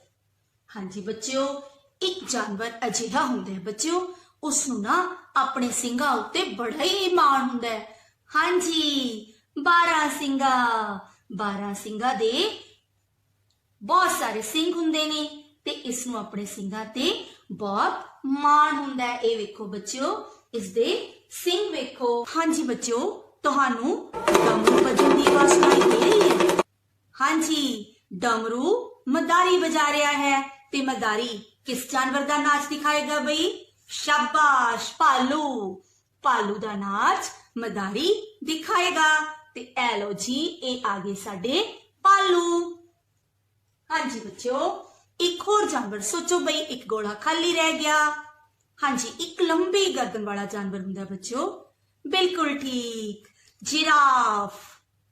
ਜਿਰਾਫ ਇੱਕ ਲੰਬੀ ਗਰਦਨ ਵਾਲਾ ਜਾਨਵਰ ਹੁੰਦਾ ਹੈ ਬੱਚਿਓ। ਤਾਂ ਅਸੀਂ ਮਾਈਂਡ ਮੈਪਿੰਗ ਕਰਕੇ ਸਾਰੇ ਗੋਲੇ ਭਰ ਲਏ ਹਨ ਬੱਚਿਓ। ਇਹ ਜੰਗਲੀ ਜਾਨਵਰਾਂ ਦੇ ਨਾਮ ਇਹਨਾਂ ਦੇ ਵਿੱਚ ਅਸੀਂ ਲਿਖ ਲਏ ਹਨ, ਤਾਂ ਇਹਨਾਂ ਨੂੰ ਤੁਸੀਂ ਨੋਟ ਕਰ ਲਓ ਬੱਚਿਓ। ਬੱਚਿਓ ਹੁਣ ਘਰ ਦਾ ਕੰਮ ਨੋਟ ਕਰੋ ਬਈ। ਘਰ ਦਾ ਕੰਮ ਕੀ ਹੈ ਬੱਚਿਓ? ਤੁਸੀਂ ਜੰਗਲੀ ਜਾਨਵਰਾਂ ਦੇ ਨਾਮ ਇਹਨਾਂ ਗੋਲਿਆਂ ਦੇ ਵਿੱਚ ਸੋਹਣੇ ਸੋਹਣੇ ਕਰਕੇ ਲਿਖਣੇ ਹਨ ਬੱਚਿਓ। ਜੋ ਨਾਮ ਅੱਜ ਅਸੀਂ ਕੀਤੇ ਹਨ, ਤੁਸੀਂ ਉਹਨਾਂ ਜਾਨਵਰਾਂ ਦੇ ਨਾਮ ਵੀ ਲਿਖ ਸਕਦੇ ਹੋ। ਇਸ ਤੋਂ ਇਲਾਵਾ ਵੀ ਜਿਨ੍ਹਾਂ ਦੇ ਨਾਮ ਤੁਹਾਨੂੰ ਜ਼ਰੂਰ ਆਉਂਦੇ ਹੋਣਗੇ, ਤੁਸੀਂ ਉਹ ਵੀ ਇੱਥੇ ਲਿਖ ਸਕਦੇ ਹੋ। ਬੱਚਿਓ ਸਤਿ ਸ਼੍ਰੀ ਅਕਾਲ, ਠੀਕ ਠਾਕ ਹੋ ਬੇਟਾ? ਹੁਣ ਤੱਕ ਬੇਟਾ ਸੰਖਿਆਵਾਂ ਬਾਰੇ ਆਪਾਂ ਕਾਫੀ ਕੁਝ ਜਾਣ ਚੁੱਕੇ ਹਾਂ। ਦੇਖੋ ਬੇਟਾ, ਆਪਣੀ ਜ਼ਿੰਦਗੀ ਦੇ ਵਿੱਚ ਸੰਖਿਆਵਾਂ ਬਹੁਤ ਮਹੱਤਵ ਰੱਖਦੀਆਂ ਨੇ। ਇਹ ਜਿਵੇਂ ਕਾਰ ਏ, ਟਰੱਕ ਏ, ਇਹਨਾਂ ਦੇ ਨੰਬਰ ਵੀ ਵੇਖੋ ਕਾਹਦੇ ਵਿੱਚ ਲਿਖੇ ਨੇ? ਸੰਖਿਆਵਾਂ ਵਿੱਚ ਹੀ ਲਿਖੇ ਨੇ। ਆਪਾਂ ਜੋ ਕੁਝ ਪੜਿਆ ਅੱਜ ਦੀ ਆਪਾਂ ਦੁਹਰਾਈ ਕਰੀਏ। ਆਓ ਦੇਖੀਏ ਬੇਟਾ, ਸਥਾਨਕ ਮੂਲ ਸਾਰਣੀ ਤੇ ਅੰਕ ਰੱਖੇ ਨੇ, ਇਹਨਾਂ ਨੂੰ ਹੁਣ ਆਪਾਂ ਪੜਾਂਗੇ। ਬੇਟਾ ਤੁਹਾਨੂੰ ਪਤਾ ਹੀ ਹੈ ਕਿ ਇਕਾਈ ਤੇ ਦਹਾਈ ਜਿਹੜੇ ਨੇ ਉਹ ਆਪਾਂ ਇਕੱਠੇ ਪੜਾਂਗੇ। ਤੇ ਦੇਖੋ ਕੀ ਹੈ, ਇਕਾਈ, ਦਹਾਈ, ਸੈਂਕੜਾ, ਹਜ਼ਾਰ। ਸ਼ੁਰੂ ਕਰਦੇ ਹਾਂ। 7853। ਇਹਦਾ ਜਦੋਂ ਆਪਾਂ ਜਿਹੜਾ ਸੰਖਿਆ ਰੂਪ ਆ ਉਹ ਹੈਗਾ 7853। ਤੇ ਜਦੋਂ ਆਪਾਂ ਇਹਨੂੰ ਬੋਲਦੇ ਆ ਉਸੇ ਤਰ੍ਹਾਂ ਹੀ ਆਪਾਂ ਇਹਨੂੰ ਸ਼ਬਦਾਂ ਵਿੱਚ ਲਿਖਦੇ ਆ। ਇਹ ਰਿਹਾ ਇਹਦਾ ਸ਼ਬਦਿਕ ਰੂਪ 7853। ਇਸ ਸੰਖਿਆ ਦੇ ਹੁਣ ਅੰਕਿਤ ਮੁੱਲ ਤੇ ਸਥਾਨਿਕ ਮੁੱਲ ਕਰਾਂਗੇ। ਇਹ ਵਾਲਾ ਦਹਾਈ ਵਾਲੇ ਸਥਾਨ ਦੇ ਆਪਾਂ ਇਸ ਸੰਖਿਆ ਦਾ ਅੰਕਿਤ ਮੁੱਲ ਤੇ ਸਥਾਨਿਕ ਮੁੱਲ ਦੇਖਣਾ ਹੈ। ਅੰਕਿਤ ਮੁੱਲ ਕਿੰਨਾ ਹੈ ਬੇਟਾ? 5 ਤੇ ਸਥਾਨਕ ਮੁੱਲ ਕਿੰਨਾ ਹੈ ਇਹਦਾ? 50। ਹੁਣ ਬੇਟਾ 7853 ਦੇ ਪਹਿਲਾਂ ਕਿਹੜੀ ਸੰਖਿਆ ਹੈ? 7852 ਤੇ ਬਾਅਦ ਵਿੱਚ ਕਿਹੜੀ ਸੰਖਿਆ ਆਉਂਦੀ ਹੈ? 7853। 54 ਤੇ ਇਹਦੇ ਵਿੱਚ ਬੇਟਾ ਆਪਾਂ ਕੀ ਹੈ ਜਿਹੜੀ ਅੱਗੇ ਸੰਖਿਆ ਆ ਉਹਨੂੰ ਬੋਲਾਂਗੇ ਅਗੇਤਰ ਸੰਖਿਆ ਤੇ ਜੋ ਇਸ ਸੰਖਿਆ ਤੋਂ ਪਿੱਛੇ ਸੰਖਿਆ ਆ ਉਹਨੂੰ ਆਪਾਂ ਕਹਿੰਦੇ ਆ ਪਛੇਤਰ ਸੰਖਿਆ। ਤੇ ਬੇਟਾ ਹੁਣ ਆਪਾਂ ਸੰਖਿਆਵਾਂ ਦੀ ਦਿੱਤੀਆਂ ਹੋਈਆਂ ਦੋ ਸੰਖਿਆਵਾਂ ਦੀ ਤੁਲਨਾ ਕਰਾਂਗੇ। ਇਹਦੇ ਵਿੱਚ ਬੇਟਾ ਤੁਲਨਾ ਕਰਨ ਲਈ ਆਪਾਂ ਸਥਾਨਕ ਮੁੱਲ ਸਾਰਣੀ ਵਿੱਚ ਦੇਖਾਂਗੇ ਕਿ ਸਭ ਤੋਂ ਵੱਡੇ ਸਥਾਨ ਤੇ ਕਿਹੜਾ ਅੰਕ ਹੈ ਉਹਦੀ ਤੁਲਨਾ ਕਰਾਂਗੇ। ਹੁਣ ਦੇਖੋ 1000 ਦਾ ਸਥਾਨ ਇੱਥੇ ਕੀ ਨੇ ਦੋਨੋਂ ਪਾਸੇ 2, ਇਹਦਾ ਮਤਲਬ ਇਹ ਦੇ ਕੀ ਹੈ ਬਰਾਬਰ। ਹੁਣ ਆ ਜਾਵਾਂਗੇ ਸੈਂਕੜੇ ਦਾ ਸਥਾਨਕ ਮੁੱਲ, ਇਹ ਵੀ ਕੀ ਹੈ ਦੋਨੋਂ ਪਾਸੇ 9 ਬਰਾਬਰ। ਹੁਣ ਚਲਾਂਗੇ ਦਹਾਈ ਤੇ, ਇਧਰ ਦਹਾਈ ਕੀ ਆ 1 ਤੇ ਇਧਰ ਦਹਾਈ ਕਿੰਨੇ ਨੇ 6। ਫਿਰ ਹੁਣ ਕਿਹੜਾ ਇਹਨਾਂ ਵਿੱਚੋਂ ਵੱਡਾ ਹੋ ਗਿਆ 6 ਕਿ 1? ਬਿਲਕੁਲ ਸਹੀ 6 ਵੱਡਾ ਹੈ। ਫਿਰ ਕਿਹੜੀ ਸੰਖਿਆ ਵੱਡੀ ਹੈ? 2961 ਜਿਹੜੀ ਸੰਖਿਆ ਉਹ 2916 ਤੋਂ ਵੱਡੀ ਹੈ। ਫਿਰ ਆਪਾਂ ਇਸ ਸੰਖਿਆ ਵਿੱਚ ਚਿੰਨ੍ਹ ਲਗਾਵਾਂਗੇ। ਇਸ ਤਰੀਕੇ ਨਾਲ ਚਿੰਨ੍ਹ ਲੱਗਦਾ ਹੈ ਕਿ ਜਿਸ ਪਾਸੇ ਸੰਖਿਆ ਵੱਡੀ ਹੈ ਉਧਰ ਮੂੰਹ ਖੁੱਲਾ ਹੁੰਦਾ ਹੈ। ਫਿਰ 2916 ਛੋਟੀ ਹੈ 2961 ਤੋਂ। ਹੁਣ ਇਹਨਾਂ ਸੰਖਿਆਵਾਂ ਵਿੱਚੋਂ ਸਭ ਤੋਂ ਵੱਡੀ ਸੰਖਿਆ ਤੇ ਸਭ ਤੋਂ ਛੋਟੀ ਸੰਖਿਆ ਕਰੀਏ। ਹੁਣ 1000 ਦੇ ਸਥਾਨ ਤੇ ਜਿਸ ਵਿੱਚ ਸਭ ਤੋਂ ਵੱਡਾ ਅੰਕ ਹੋਵੇਗਾ ਉਹ ਸਭ ਤੋਂ ਵੱਡੀ ਸੰਖਿਆ ਹੋਵੇਗੀ ਤੇ ਜਿਸ ਵਿੱਚ 1000 ਦੇ ਸਥਾਨ ਤੇ ਛੋਟਾ ਅੰਕ ਹੋਵੇਗਾ ਉਹ ਛੋਟੀ ਸੰਖਿਆ ਹੋਵੇਗੀ। ਹੁਣ ਦੇਖੀਏ ਇੱਥੇ 1000 ਦੇ ਸਥਾਨ ਤੇ ਕਿੰਨਾ ਹੈ 9 ਤੇ ਇੱਧਰ ਕਿੰਨਾ ਹੈ 2, ਇੱਧਰ ਕਿੰਨਾ ਹੈ 1। ਫਿਰ ਸਭ ਤੋਂ ਵੱਡਾ ਕਿਹੜਾ ਹੈ? ਇਹ ਵਾਲੀ ਸੰਖਿਆ ਸਭ ਤੋਂ ਵੱਡੀ ਹੈ 9183 ਆਪਣੀ ਸਭ ਤੋਂ ਵੱਡੀ ਸੰਖਿਆ ਹੈ। ਦੋ ਸੰਖਿਆਵਾਂ ਵਿੱਚੋਂ 1000 ਦੇ ਸਥਾਨ ਤੇ ਛੋਟਾ ਅੰਕ ਕਿਹੜਾ ਹੈ 1। ਫਿਰ ਛੋਟੀ ਸਭ ਤੋਂ ਕਿਹੜੀ ਸੰਖਿਆ ਹੋਈ 1550। ਵਾਧਾ ਕਰਮ ਬੇਟਾ ਕਰਨ ਦੇ ਲਈ ਸਭ ਤੋਂ ਪਹਿਲਾਂ ਵੇਖਾਂਗੇ ਆਪਾਂ ਇਹਨਾਂ ਸੰਖਿਆਵਾਂ ਵਿੱਚ ਸਭ ਤੋਂ ਛੋਟੀ ਸੰਖਿਆ ਆਉਂਦੀ ਹੈ, ਫਿਰ ਉਸ ਤੋਂ ਵੱਡੀ ਤੇ ਫਿਰ ਸਭ ਤੋਂ ਵੱਡੀ। ਹੁਣ ਇਹਨਾਂ ਤਿੰਨਾਂ ਸੰਖਿਆਵਾਂ ਵਿੱਚ ਦੇਖਦੇ ਆਪਾਂ ਸਭ ਤੋਂ ਛੋਟੀ ਸੰਖਿਆ ਕਿਹੜੀ ਹੈ। ਉਹਦੇ ਲਈ ਆਪਾਂ ਕੀ ਦੇਖਾਂਗੇ 1000 ਦਾ ਸਥਾਨ, ਇਹਦੇ ਵਿੱਚ ਕਿੰਨਾ ਹੈ 9000 2000 ਤੇ 1000। ਫਿਰ ਸਭ ਤੋਂ ਛੋਟੀ ਕਿਹੜੀ ਹੈ ਬੇਟਾ 1000 ਵਾਲੀ। ਫਿਰ ਇਹ ਸੰਖਿਆ ਸਭ ਤੋਂ ਪਹਿਲਾਂ ਆਵੇਗੀ 1550। ਬੇਟਾ ਇਹਨਾਂ ਦੋਨਾਂ ਸੰਖਿਆਵਾਂ ਵਿੱਚੋਂ 1000 ਦੇ ਸਥਾਨ ਤੇ ਦੇਖੋ ਕਿ ਕਿਹੜਾ ਅੰਕ ਛੋਟਾ ਹੈ 2 ਜਾਂ 9। ਹਾਂਜੀ ਕਿਹੜਾ ਛੋਟਾ ਹੈ ਬੇਟਾ 2। ਫਿਰ ਆਪਣੀ ਇਸ ਤੋਂ ਅਗਲੀ ਸੰਖਿਆ ਕਿਹੜੀ ਹੈ 2837। ਸੰਖਿਆ ਫਿਰ ਬੇਟਾ ਕਿਹੜੀ ਹੋਗੀ ਜਿਹੜੀ ਸਭ ਤੋਂ ਵੱਡੀ ਸੰਖਿਆ ਹੈ 9183। ਇਹ ਆਪਣਾ ਹੋ ਗਿਆ ਬੇਟਾ ਵੱਧਦਾ ਕ੍ਰਮ। ਕ੍ਰਮ ਤੋਂ ਬਾਅਦ ਆਪਾਂ ਕੀ ਕਰ ਰਹੇ ਹਾਂ ਘਟਦਾ ਕ੍ਰਮ। ਘਟਦੇ ਕ੍ਰਮ ਵਿੱਚ ਕੀ ਹੋਵੇਗਾ ਬੇਟਾ ਸਭ ਤੋਂ ਪਹਿਲਾਂ ਆਪਾਂ ਸਭ ਤੋਂ ਵੱਡੀ ਸੰਖਿਆ ਰੱਖਾਂਗੇ, ਫਿਰ ਉਸ ਤੋਂ ਛੋਟੀ ਤੇ ਫਿਰ ਸਭ ਤੋਂ ਛੋਟੀ। ਹੁਣ ਇਹਦੇ ਵਿੱਚ ਆਪਾਂ 1000 ਦੇ ਸਥਾਨ ਤੇ ਦੇਖੀਏ ਕਿ ਸਭ ਤੋਂ ਵੱਡਾ ਅੰਕ ਕਿਹੜਾ ਹੈ। 1000 ਦੇ ਸਥਾਨ ਤੇ ਹੈਗਾ 1, ਇੱਧਰ 2 ਤੇ ਇਸ ਸੰਖਿਆ ਵਿੱਚ 4। ਫਿਰ ਸਭ ਤੋਂ ਵੱਡਾ ਕਿਹੜਾ ਹੈ 4000। ਇਹਨਾਂ ਤਿੰਨਾਂ ਵਿੱਚੋਂ ਘਟਦੇ ਕ੍ਰਮ ਵਿੱਚ ਸਭ ਤੋਂ ਪਹਿਲੀ ਸੰਖਿਆ ਕਿਹੜੀ ਹੋਵੇਗੀ 4855। ਹੁਣ ਇਹਨਾਂ ਦੋਹਾਂ ਸੰਖਿਆਵਾਂ ਵਿੱਚੋਂ ਵੱਡੀ ਸੰਖਿਆ ਕਿਹੜੀ ਹੈ 2836। ਫਿਰ ਘਟਦੇ ਕ੍ਰਮ ਵਿੱਚ ਅਗਲੀ ਸੰਖਿਆ ਕਿਹੜੀ ਹੈ 2836। ਹੁਣ ਘਟਦੇ ਕ੍ਰਮ ਵਿੱਚ ਤੀਸਰੀ ਸੰਖਿਆ ਕਿਹੜੀ ਹੈ 1560।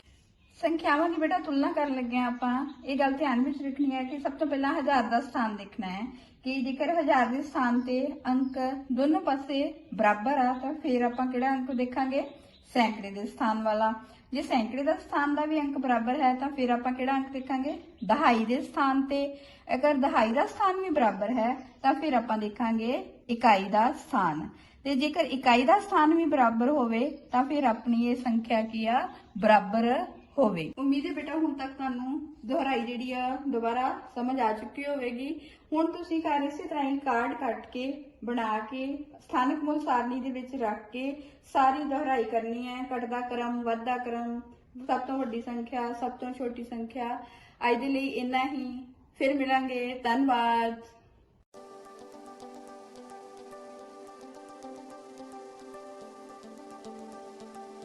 Hello students, today we are going to read next paragraph of lesson number 2, The Farmer and the Bullock Cart. Okay, let's start. Dear students, we already know that this lesson is about a farmer whose name was Surjit and he was an old man. Okay, we have already read the second paragraph and we read it up to the sentence. He called out for help, but the farmers working in the fields ignored his request. Okay, now let's continue. The farmer again tried hard to pull out his bullock cart out of the mud.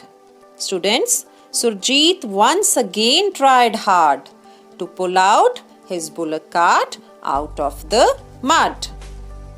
But what happened? You can see in the picture.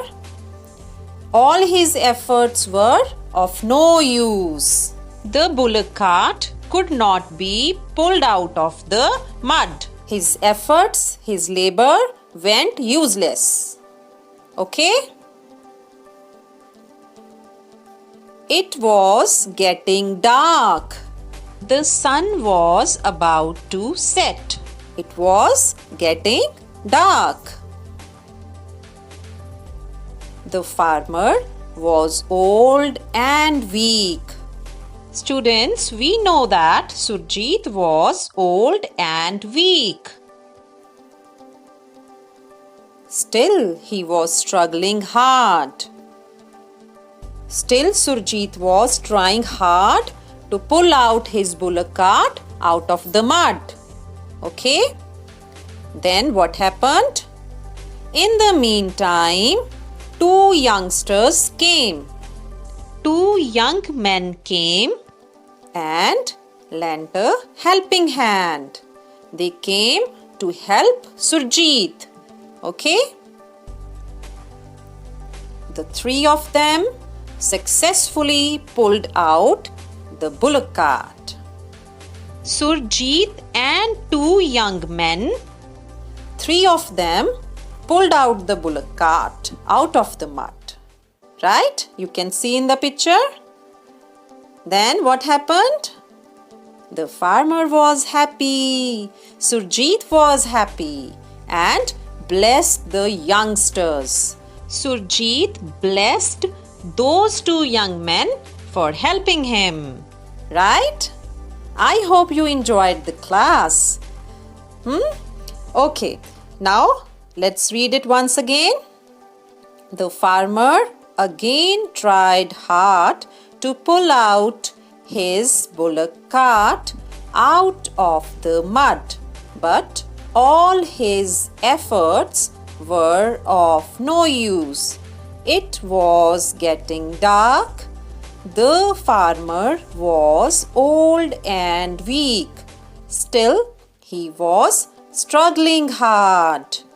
In the meantime, two youngsters came and lent a helping hand. The three of them successfully pulled out the bullock cart. The farmer was happy and blessed the youngsters.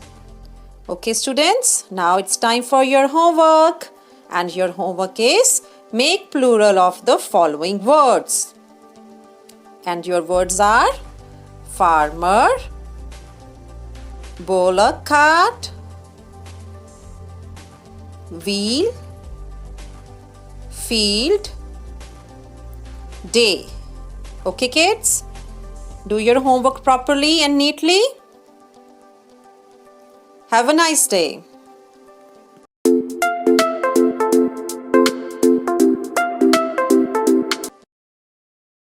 आज हम व्यंजन उच्चारण एवं पहचान करेंगे। प्यारे बच्चों, मुख में विभिन्न स्थानों पर हवा के दबाव और दबाने से विभिन्न ध्वनियाँ उत्पन्न होती हैं। उन्हीं ध्वनियों से वर्ण बनते हैं। तो आज इसी श्रृंखला में हम क वर्ग पढ़ेंगे। क वर्ग के सभी वर्णों का उच्चारण हमारे कंठ से होता है। मतलब हवा जो है वो हमारे गले से निकलती है और मुख से बाहर आ जाती है। हमारी जीभा मुख में किसी भी अंग को छूती नहीं, टच नहीं करती है। तो आप मेरे साथ एक बार बोल के देखिए, क। बोलिए क। तो ये सभी 5 वर्ण क, ख, ग, घ, ङ। तो चलिए आज हम विस्तार से इन वर्णों को पढ़ते हैं। तो हमारा पहला वर्ण है क।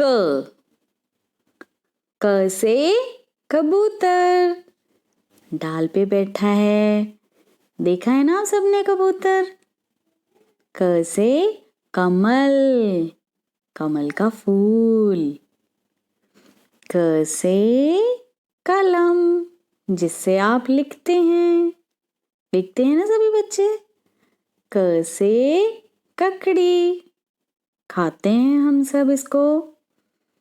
क से कलाई, जिस पर आप घड़ी बांधते हैं।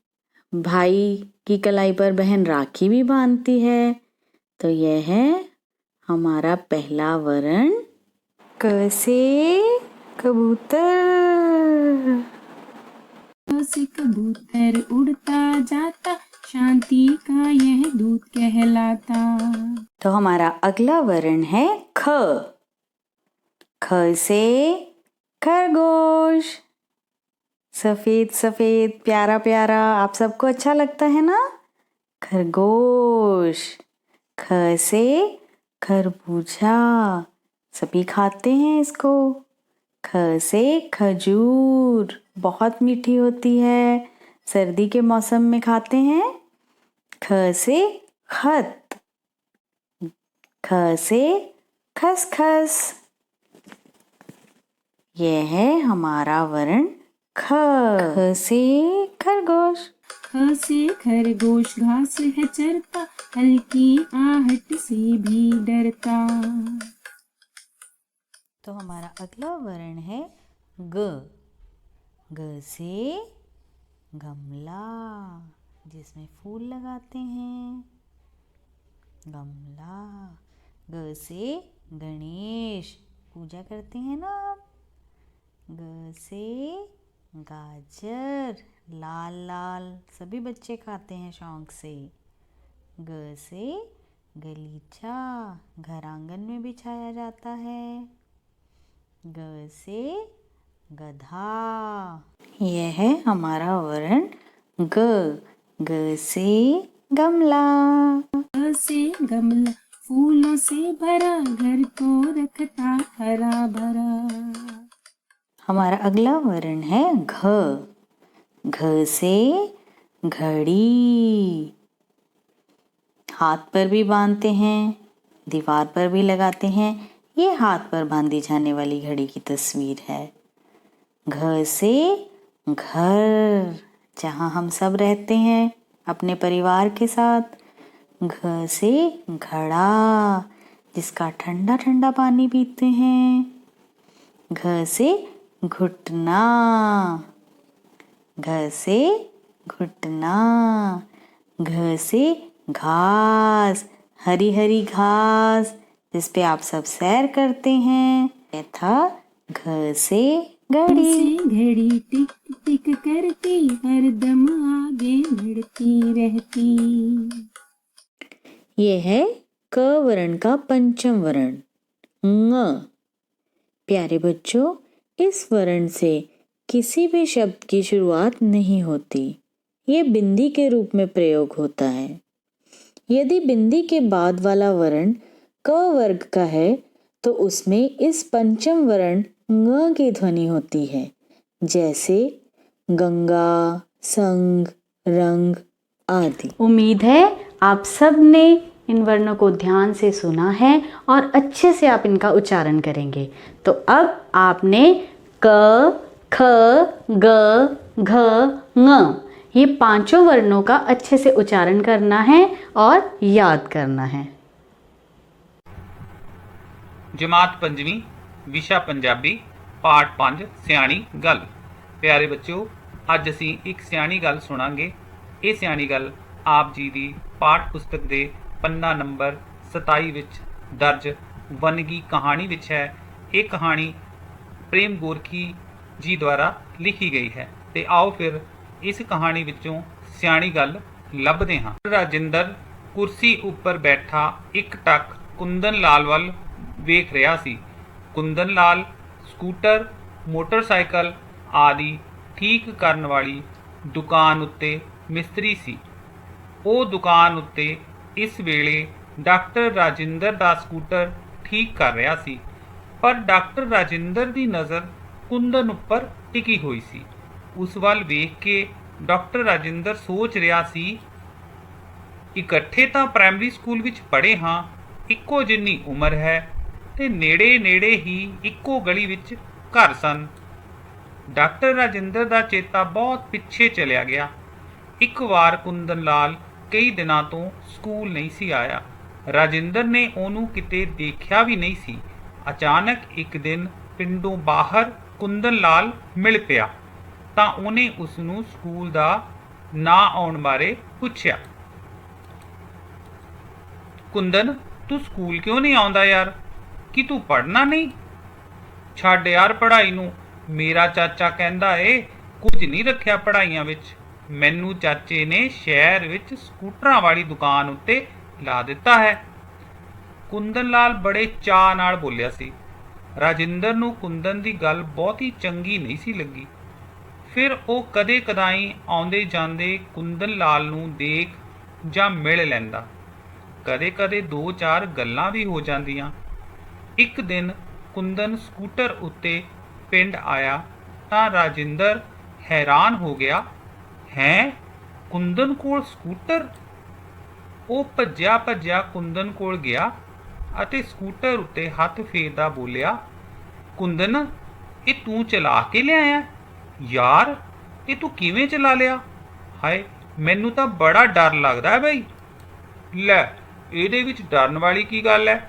ਮੈਂ ਤਾਂ ਇੱਕ ਦਿਨ ਵਿੱਚ ਹੀ ਸਿੱਖ ਲਿਆ ਸੀ। ਗੱਲ ਕਰਦੇ ਕੁੰਦਨ ਦਾ ਚਿਹਰਾ ਜੋਸ਼ ਨਾਲ ਲਾਲ ਹੋ ਗਿਆ ਸੀ। ਕੁੰਦਨ ਤਾਂ ਵਾਪਸ ਸ਼ਹਿਰ ਚਲਿਆ ਗਿਆ, ਪਰ ਰਾਜਿੰਦਰ ਬੜਾ ਉਦਾਸ ਹੋ ਗਿਆ। ਉਹ ਰਾਤੀ ਵੀ ਕੁੰਦਨ ਬਾਰੇ ਸੋਚਦਾ ਆਪਣਾ ਮਨ ਪੜ੍ਹਾਈ ਵਿੱਚ ਨਾ ਲਾ ਸਕਿਆ। ਉਸ ਦੀਆਂ ਅੱਖਾਂ ਅੱਗੇ ਕੁੰਦਨ ਅਤੇ ਸਕੂਟਰ ਹੀ ਘੁੰਮ ਰਹੇ ਸਨ। ਜਦੋਂ ਉਹ ਕਿਤਾਬ ਕਾਪੀ ਲਾ ਕੇ ਬੈਠਦਾ, ਉਸ ਨੂੰ ਕਦੇ ਕੁੰਦਨ ਤੇ ਕਦੇ ਕੁੰਦਨ ਦਾ ਸਕੂਟਰ ਨਜ਼ਰ ਆਉਂਦਾ।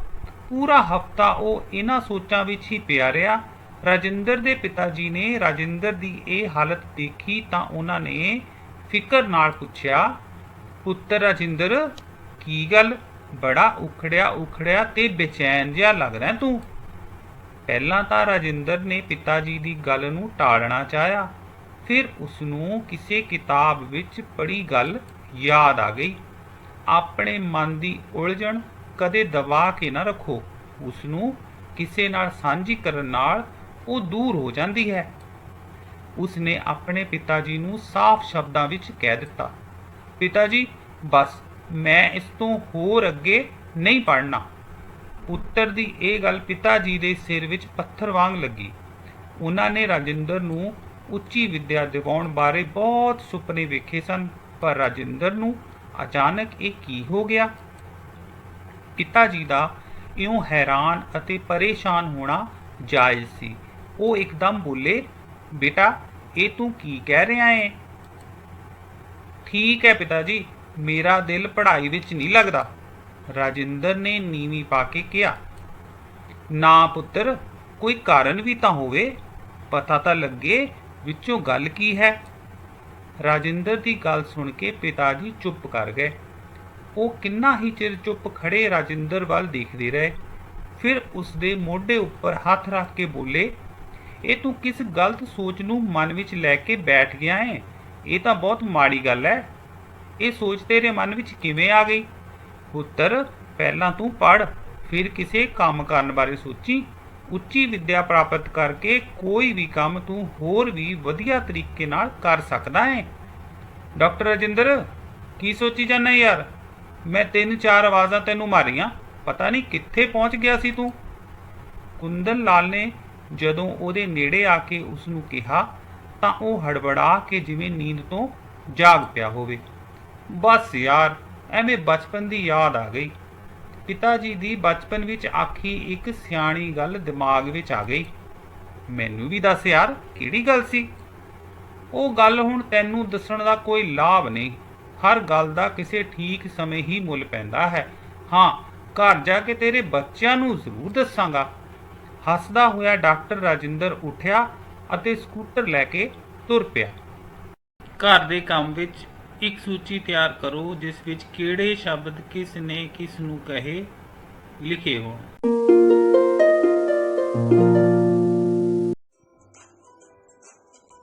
ਸਤਿ ਸ੍ਰੀ ਅਕਾਲ ਪਿਆਰੇ ਬੱਚਿਓ। ਪਿਆਰੇ ਬੱਚਿਓ, ਹੁਣ ਤੱਕ ਆਪਾਂ 5ਵੀਂ ਸ਼੍ਰੇਣੀ ਲਈ ਗਣਿਤ ਦੇ ਸਵਾਲ ਸਮਝੇ ਹਨ। ਅੱਜ ਆਪਾਂ ਬਹੁ ਵਿਕਲਪਿਕ ਪ੍ਰਸ਼ਨ ਕਰਾਂਗੇ ਜਿਨ੍ਹਾਂ ਨੂੰ MCQ ਕਿਹਾ ਜਾਂਦਾ ਹੈ। ਇਹਨਾਂ ਵਿੱਚ ਇੱਕ ਸਵਾਲ ਦੇ 4 ਉੱਤਰ ਦਿੱਤੇ ਹੁੰਦੇ ਹਨ ਅਤੇ ਸਹੀ ਉੱਤਰ ਤੇ ਟਿਕ ਦਾ ਨਿਸ਼ਾਨ ਲਗਾਉਣਾ ਹੁੰਦਾ ਹੈ। ਤਾਂ ਸ਼ੁਰੂ ਕਰਦੇ ਹਾਂ। ਪਹਿਲਾ ਸਵਾਲ, ਸਥਾਨਕ ਮੁੱਲ ਸਾਰਣੀ ਵਿੱਚ 7 ਕਿਹੜੇ ਸਥਾਨ ਤੇ ਹੈ? ਤਾਂ ਇਹ ਬੱਚਿਓ ਸਥਾਨਕ ਮੁੱਲ ਸਾਰਣੀ ਹੈ। ਇਸ ਦੇ 4 ਉੱਤਰ ਦਿੱਤੇ ਗਏ ਹਨ। ਸਭ ਤੋਂ ਪਹਿਲਾਂ ਊੜਾ ਹੈ 10ਵੇਂ, ਆੜਾ ਸੈਂਕੜੇ, ਈੜੀ ਹਜ਼ਾਰਵੇਂ ਅਤੇ ਸੱਸਾ ਉੱਤਰ ਦਿੱਤਾ ਹੈ ਇਕਾਈਵੇਂ। ਤਾਂ ਆਪਾਂ ਬੱਚਿਓ ਸਾਰਣੀ ਦੇਖਦੇ ਹਾਂ। ਇਸ ਦੇ ਵਿੱਚ ਬੱਚਿਓ 3 ਅੰਕ ਹੈ ਜੋ ਉਹ ਇਕਾਈ ਦੇ ਸਥਾਨ ਤੇ ਹੈ ਅਤੇ ਉਸ ਤੋਂ ਬਾਅਦ 8 ਅੰਕ ਹੈ ਉਹ ਦਹਾਈ ਦੇ ਸਥਾਨ ਤੇ ਹੈ।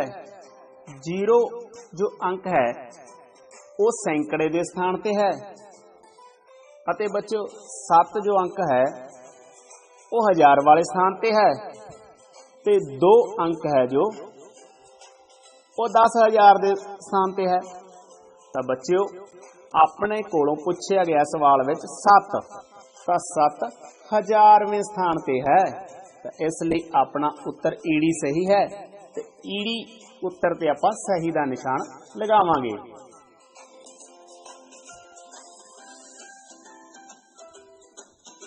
ਸਵਾਲ ਨੰਬਰ 2, ਦਿੱਤੇ ਗਿਣਤਾਰੇ ਤੋਂ ਸੰਖਿਆ ਪਹਿਚਾਣੋ। ਤਾਂ ਇਹਦੇ 4 ਉੱਤਰ ਦਿੱਤੇ ਹੋਏ ਹਨ। ਊੜਾ 7533, ਆੜਾ 3357, ਈੜੀ 33507, ਸੱਸਾ 70533। ਤਾਂ ਸਭ ਤੋਂ ਪਹਿਲਾਂ ਮੋਤੀ ਗਿਣਦੇ ਹਾਂ। ਇਕਾਈ ਵਾਲੀ ਛੜ ਵਿੱਚ 1, 2 ਅਤੇ 3 ਇਕਾਈਆਂ 3 ਅਤੇ ਦਹਾਈ ਵਾਲੀ ਛੜ ਵਿੱਚ 1, 2, 3 ਦਹਾਈਆਂ 30, 3 33 ਬਣ ਗਈ ਸੰਖਿਆ। ਸੈਂਕੜੇ ਵਾਲੀ ਛੜ ਵਿੱਚ 1, 2, 3, 4 ਅਤੇ 5 ਸੈਂਕੜਿਆਂ ਨਾਲ 533 ਹੋ ਗਈ ਸੰਖਿਆ। ਹਜ਼ਾਰ ਵਾਲੀ ਚ ਨਹੀਂ ਹੈ। 10,000 ਵਾਲੀ ਚ 1, 2, 3, 4, 5, 6 ਅਤੇ 7 10,000 ਨਾਲ 70, 5 ਸੈਂਕੜਿਆਂ ਨਾਲ 500, 70,533। ਤਾਂ ਪਿਆਰੇ ਬੱਚਿਓ ਆਪਣਾ ਸੱਸਾ ਉੱਤਰ ਸਹੀ ਹੈ 70,533 ਤੇ ਆਪਾਂ ਸਹੀ ਦਾ ਨਿਸ਼ਾਨ ਲਗਾ ਦਿੰਦੇ ਹਾਂ। ਸਵਾਲ ਨੰਬਰ 3 ਹੈ, ਬੱਦਲ ਵਿੱਚ ਛੁਪੀ ਹੋਈ ਸੰਖਿਆ ਦੱਸੋ। ਇਸ ਦੇ 4 ਉੱਤਰ ਹਨ।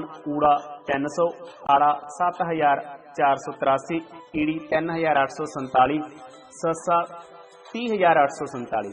ਤਾਂ ਬੱਚਿਓ ਪਹਿਲਾਂ ਆਪਾਂ ਸੰਖਿਆ ਲਿਖਦੇ ਹਾਂ। ਸਾਰੀ ਸੰਖਿਆ ਕਿਸ ਤਰ੍ਹਾਂ ਬਣਦੀ ਹੈ?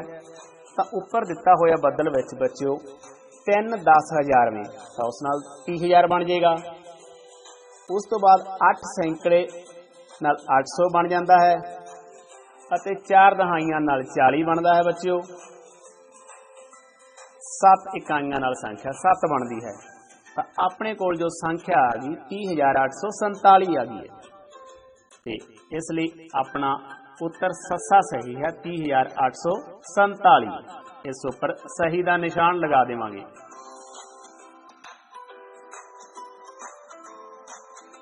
ਸਵਾਲ ਨੰਬਰ 4 ਕਰਦੇ ਹਾਂ। ਸਥਾਨਕ ਮੁੱਲ ਸਾਰਣੀ ਅਨੁਸਾਰ ਸੰਖਿਆ ਦਾ ਸਹੀ ਵਿਸਤ੍ਰਿਤ ਰੂਪ ਦੱਸੋ।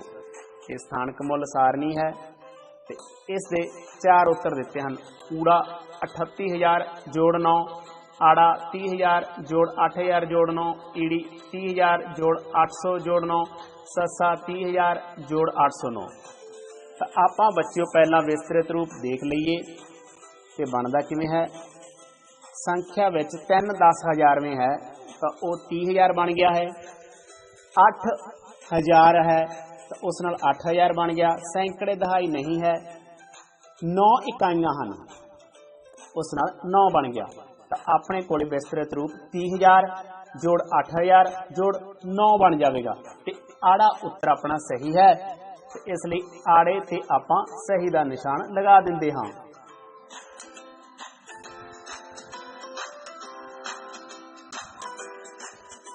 ਸਵਾਲ ਨੰਬਰ 5 ਹੈ ਬੱਚਿਓ। ਗੁਰਲੀਨ ਕੋਲ 1000 ਰੁਪਏ ਦੇ 5 ਨੋਟ 100 ਰੁਪਏ ਦੇ 3 ਨੋਟ ਅਤੇ 1 ਰੁਪਏ ਦੇ 2 ਨੋਟ ਹਨ।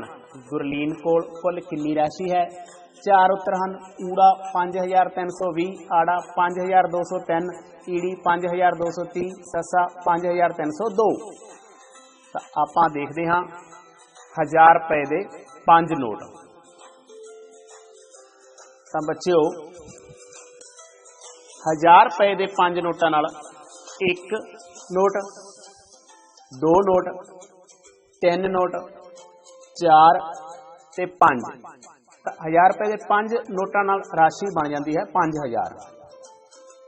500 ਰੁਪਏ ਦੇ 3 ਨੋਟ ਹੈ 1, 2 ਅਤੇ 3। ਤਾਂ 3 ਨੋਟਾਂ ਦਾ ਮੁੱਲ ਬਣ ਗਿਆ 300। 1 ਰੁਪਏ ਦੇ 2 ਨੋਟ ਹਨ 1 ਅਤੇ 2। ਤਾਂ ਇਹਨਾਂ ਦਾ ਮੁੱਲ ਬਣ ਗਿਆ 2।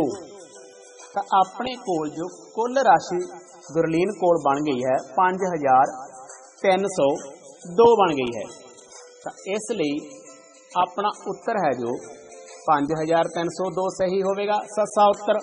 ਤਾਂ ਉਸ ਉੱਪਰ ਆਪਾਂ ਸਹੀ ਦਾ ਨਿਸ਼ਾਨ ਲਗਾ ਦਿੰਦੇ ਹਾਂ।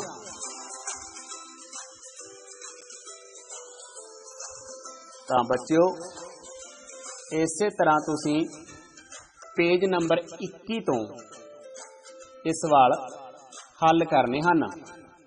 ਤਾਂ ਮਿਲਦੇ ਹਾਂ ਅਗਲੀ ਵੀਡੀਓ ਵਿੱਚ। Bye bye. Hello kids, today my topic is from lesson number 2, Two Frogs. Let's start. Today we are going to read our second paragraph from lesson number 2. Here we go. Our first sentence is, Pala said, "Dear, look at the buildings." Pala said, Dear Biro, look at the buildings. Next is, how tall they are. Pala said to his wife Biro, how tall the buildings are. Now, next sentence.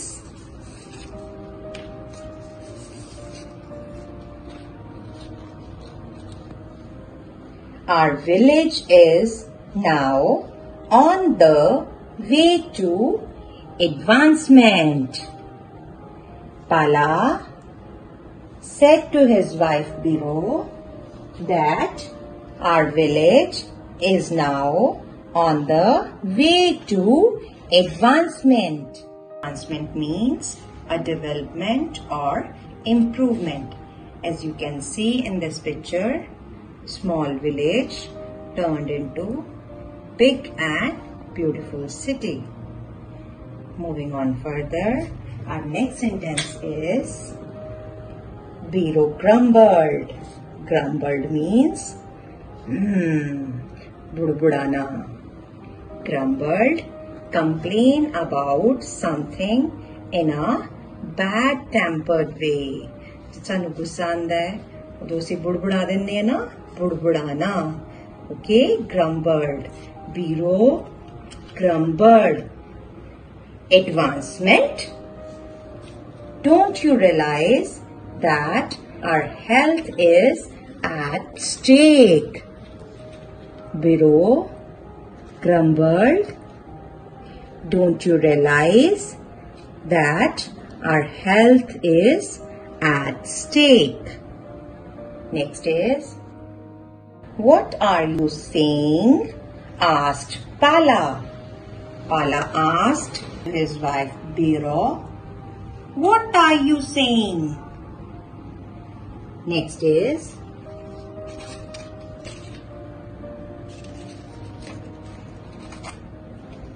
you need to look around you, said Biro. Biro said, you need to look around. Look around.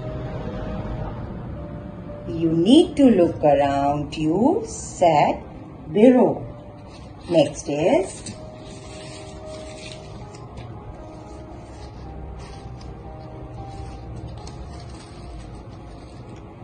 people have beautiful homes with all kinds of facilities. Here, facilities means services. People have toilets and dustbin at their homes, but they are not using toilets. They are not using dustbin. So, people have beautiful homes with all kinds of facilities, but they are not using them properly. They are not using them properly. That's all for today. You have to read this whole paragraph carefully and learn difficult words from it. Thank you. Keep on learning. पाठ समझने में हो जाएं समर्थ, इसीलिए आज करेंगे हम शब्दों के अर्थ। प्यारे बच्चों, हम पाठ आत्मविश्वास पढ़ चुके हैं। आज हम इस पाठ में आए कठिन शब्दों के अर्थ जानेंगे, ताकि आपको ये पाठ और भी अच्छी तरह से समझ में आ सके।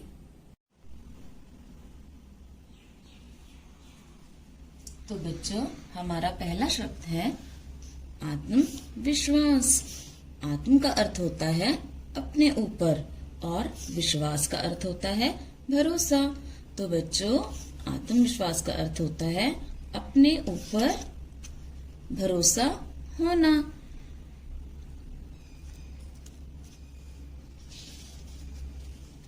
जैसे कि बच्चों, हमने इस पाठ में पढ़ा है कि उस बच्चे को अपने ऊपर पूरा भरोसा था कि वह फेल नहीं हो सकता।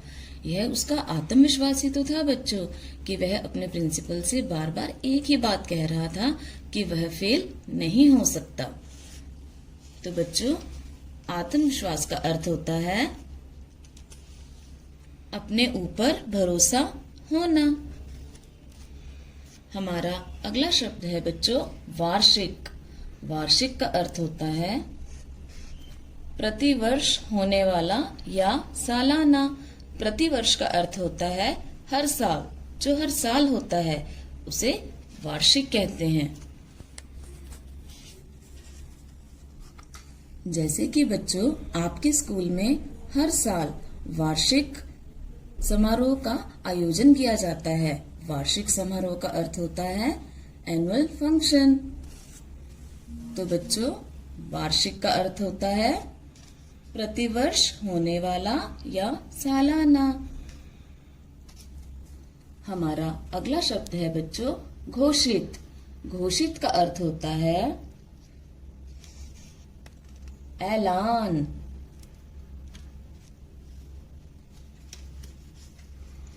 प्यारे बच्चों, जब आप एक कक्षा में पास होकर अगली कक्षा में जाते हैं, तो आपके स्कूल के प्रिंसिपल के द्वारा आपके स्कूल का नतीजा घोषित किया जाता है।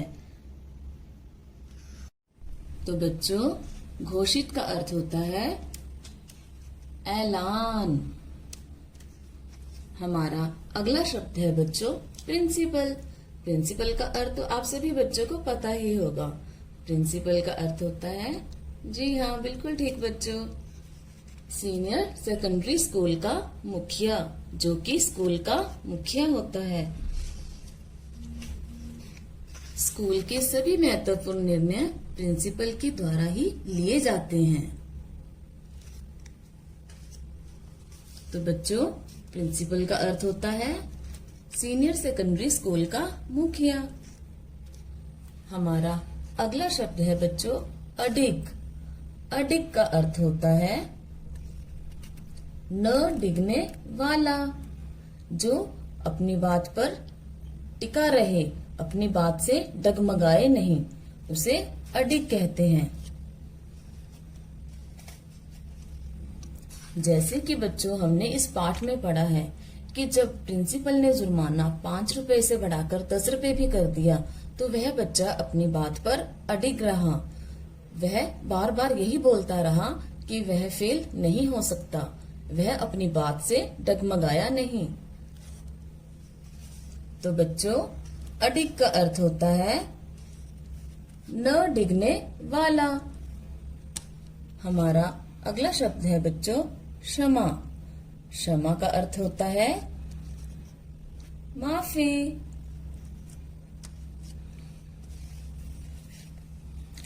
बच्चों, जब आप कोई गलती करते हैं और आपको गलती करने के बाद अपनी गलती का एहसास हो जाता है तो आप सबसे पहला शब्द क्या बोलते हैं? बिल्कुल ठीक बच्चों, सॉरी। तो सॉरी को कहते हैं क्षमा, अर्थात क्षमा का अर्थ होता है माफी।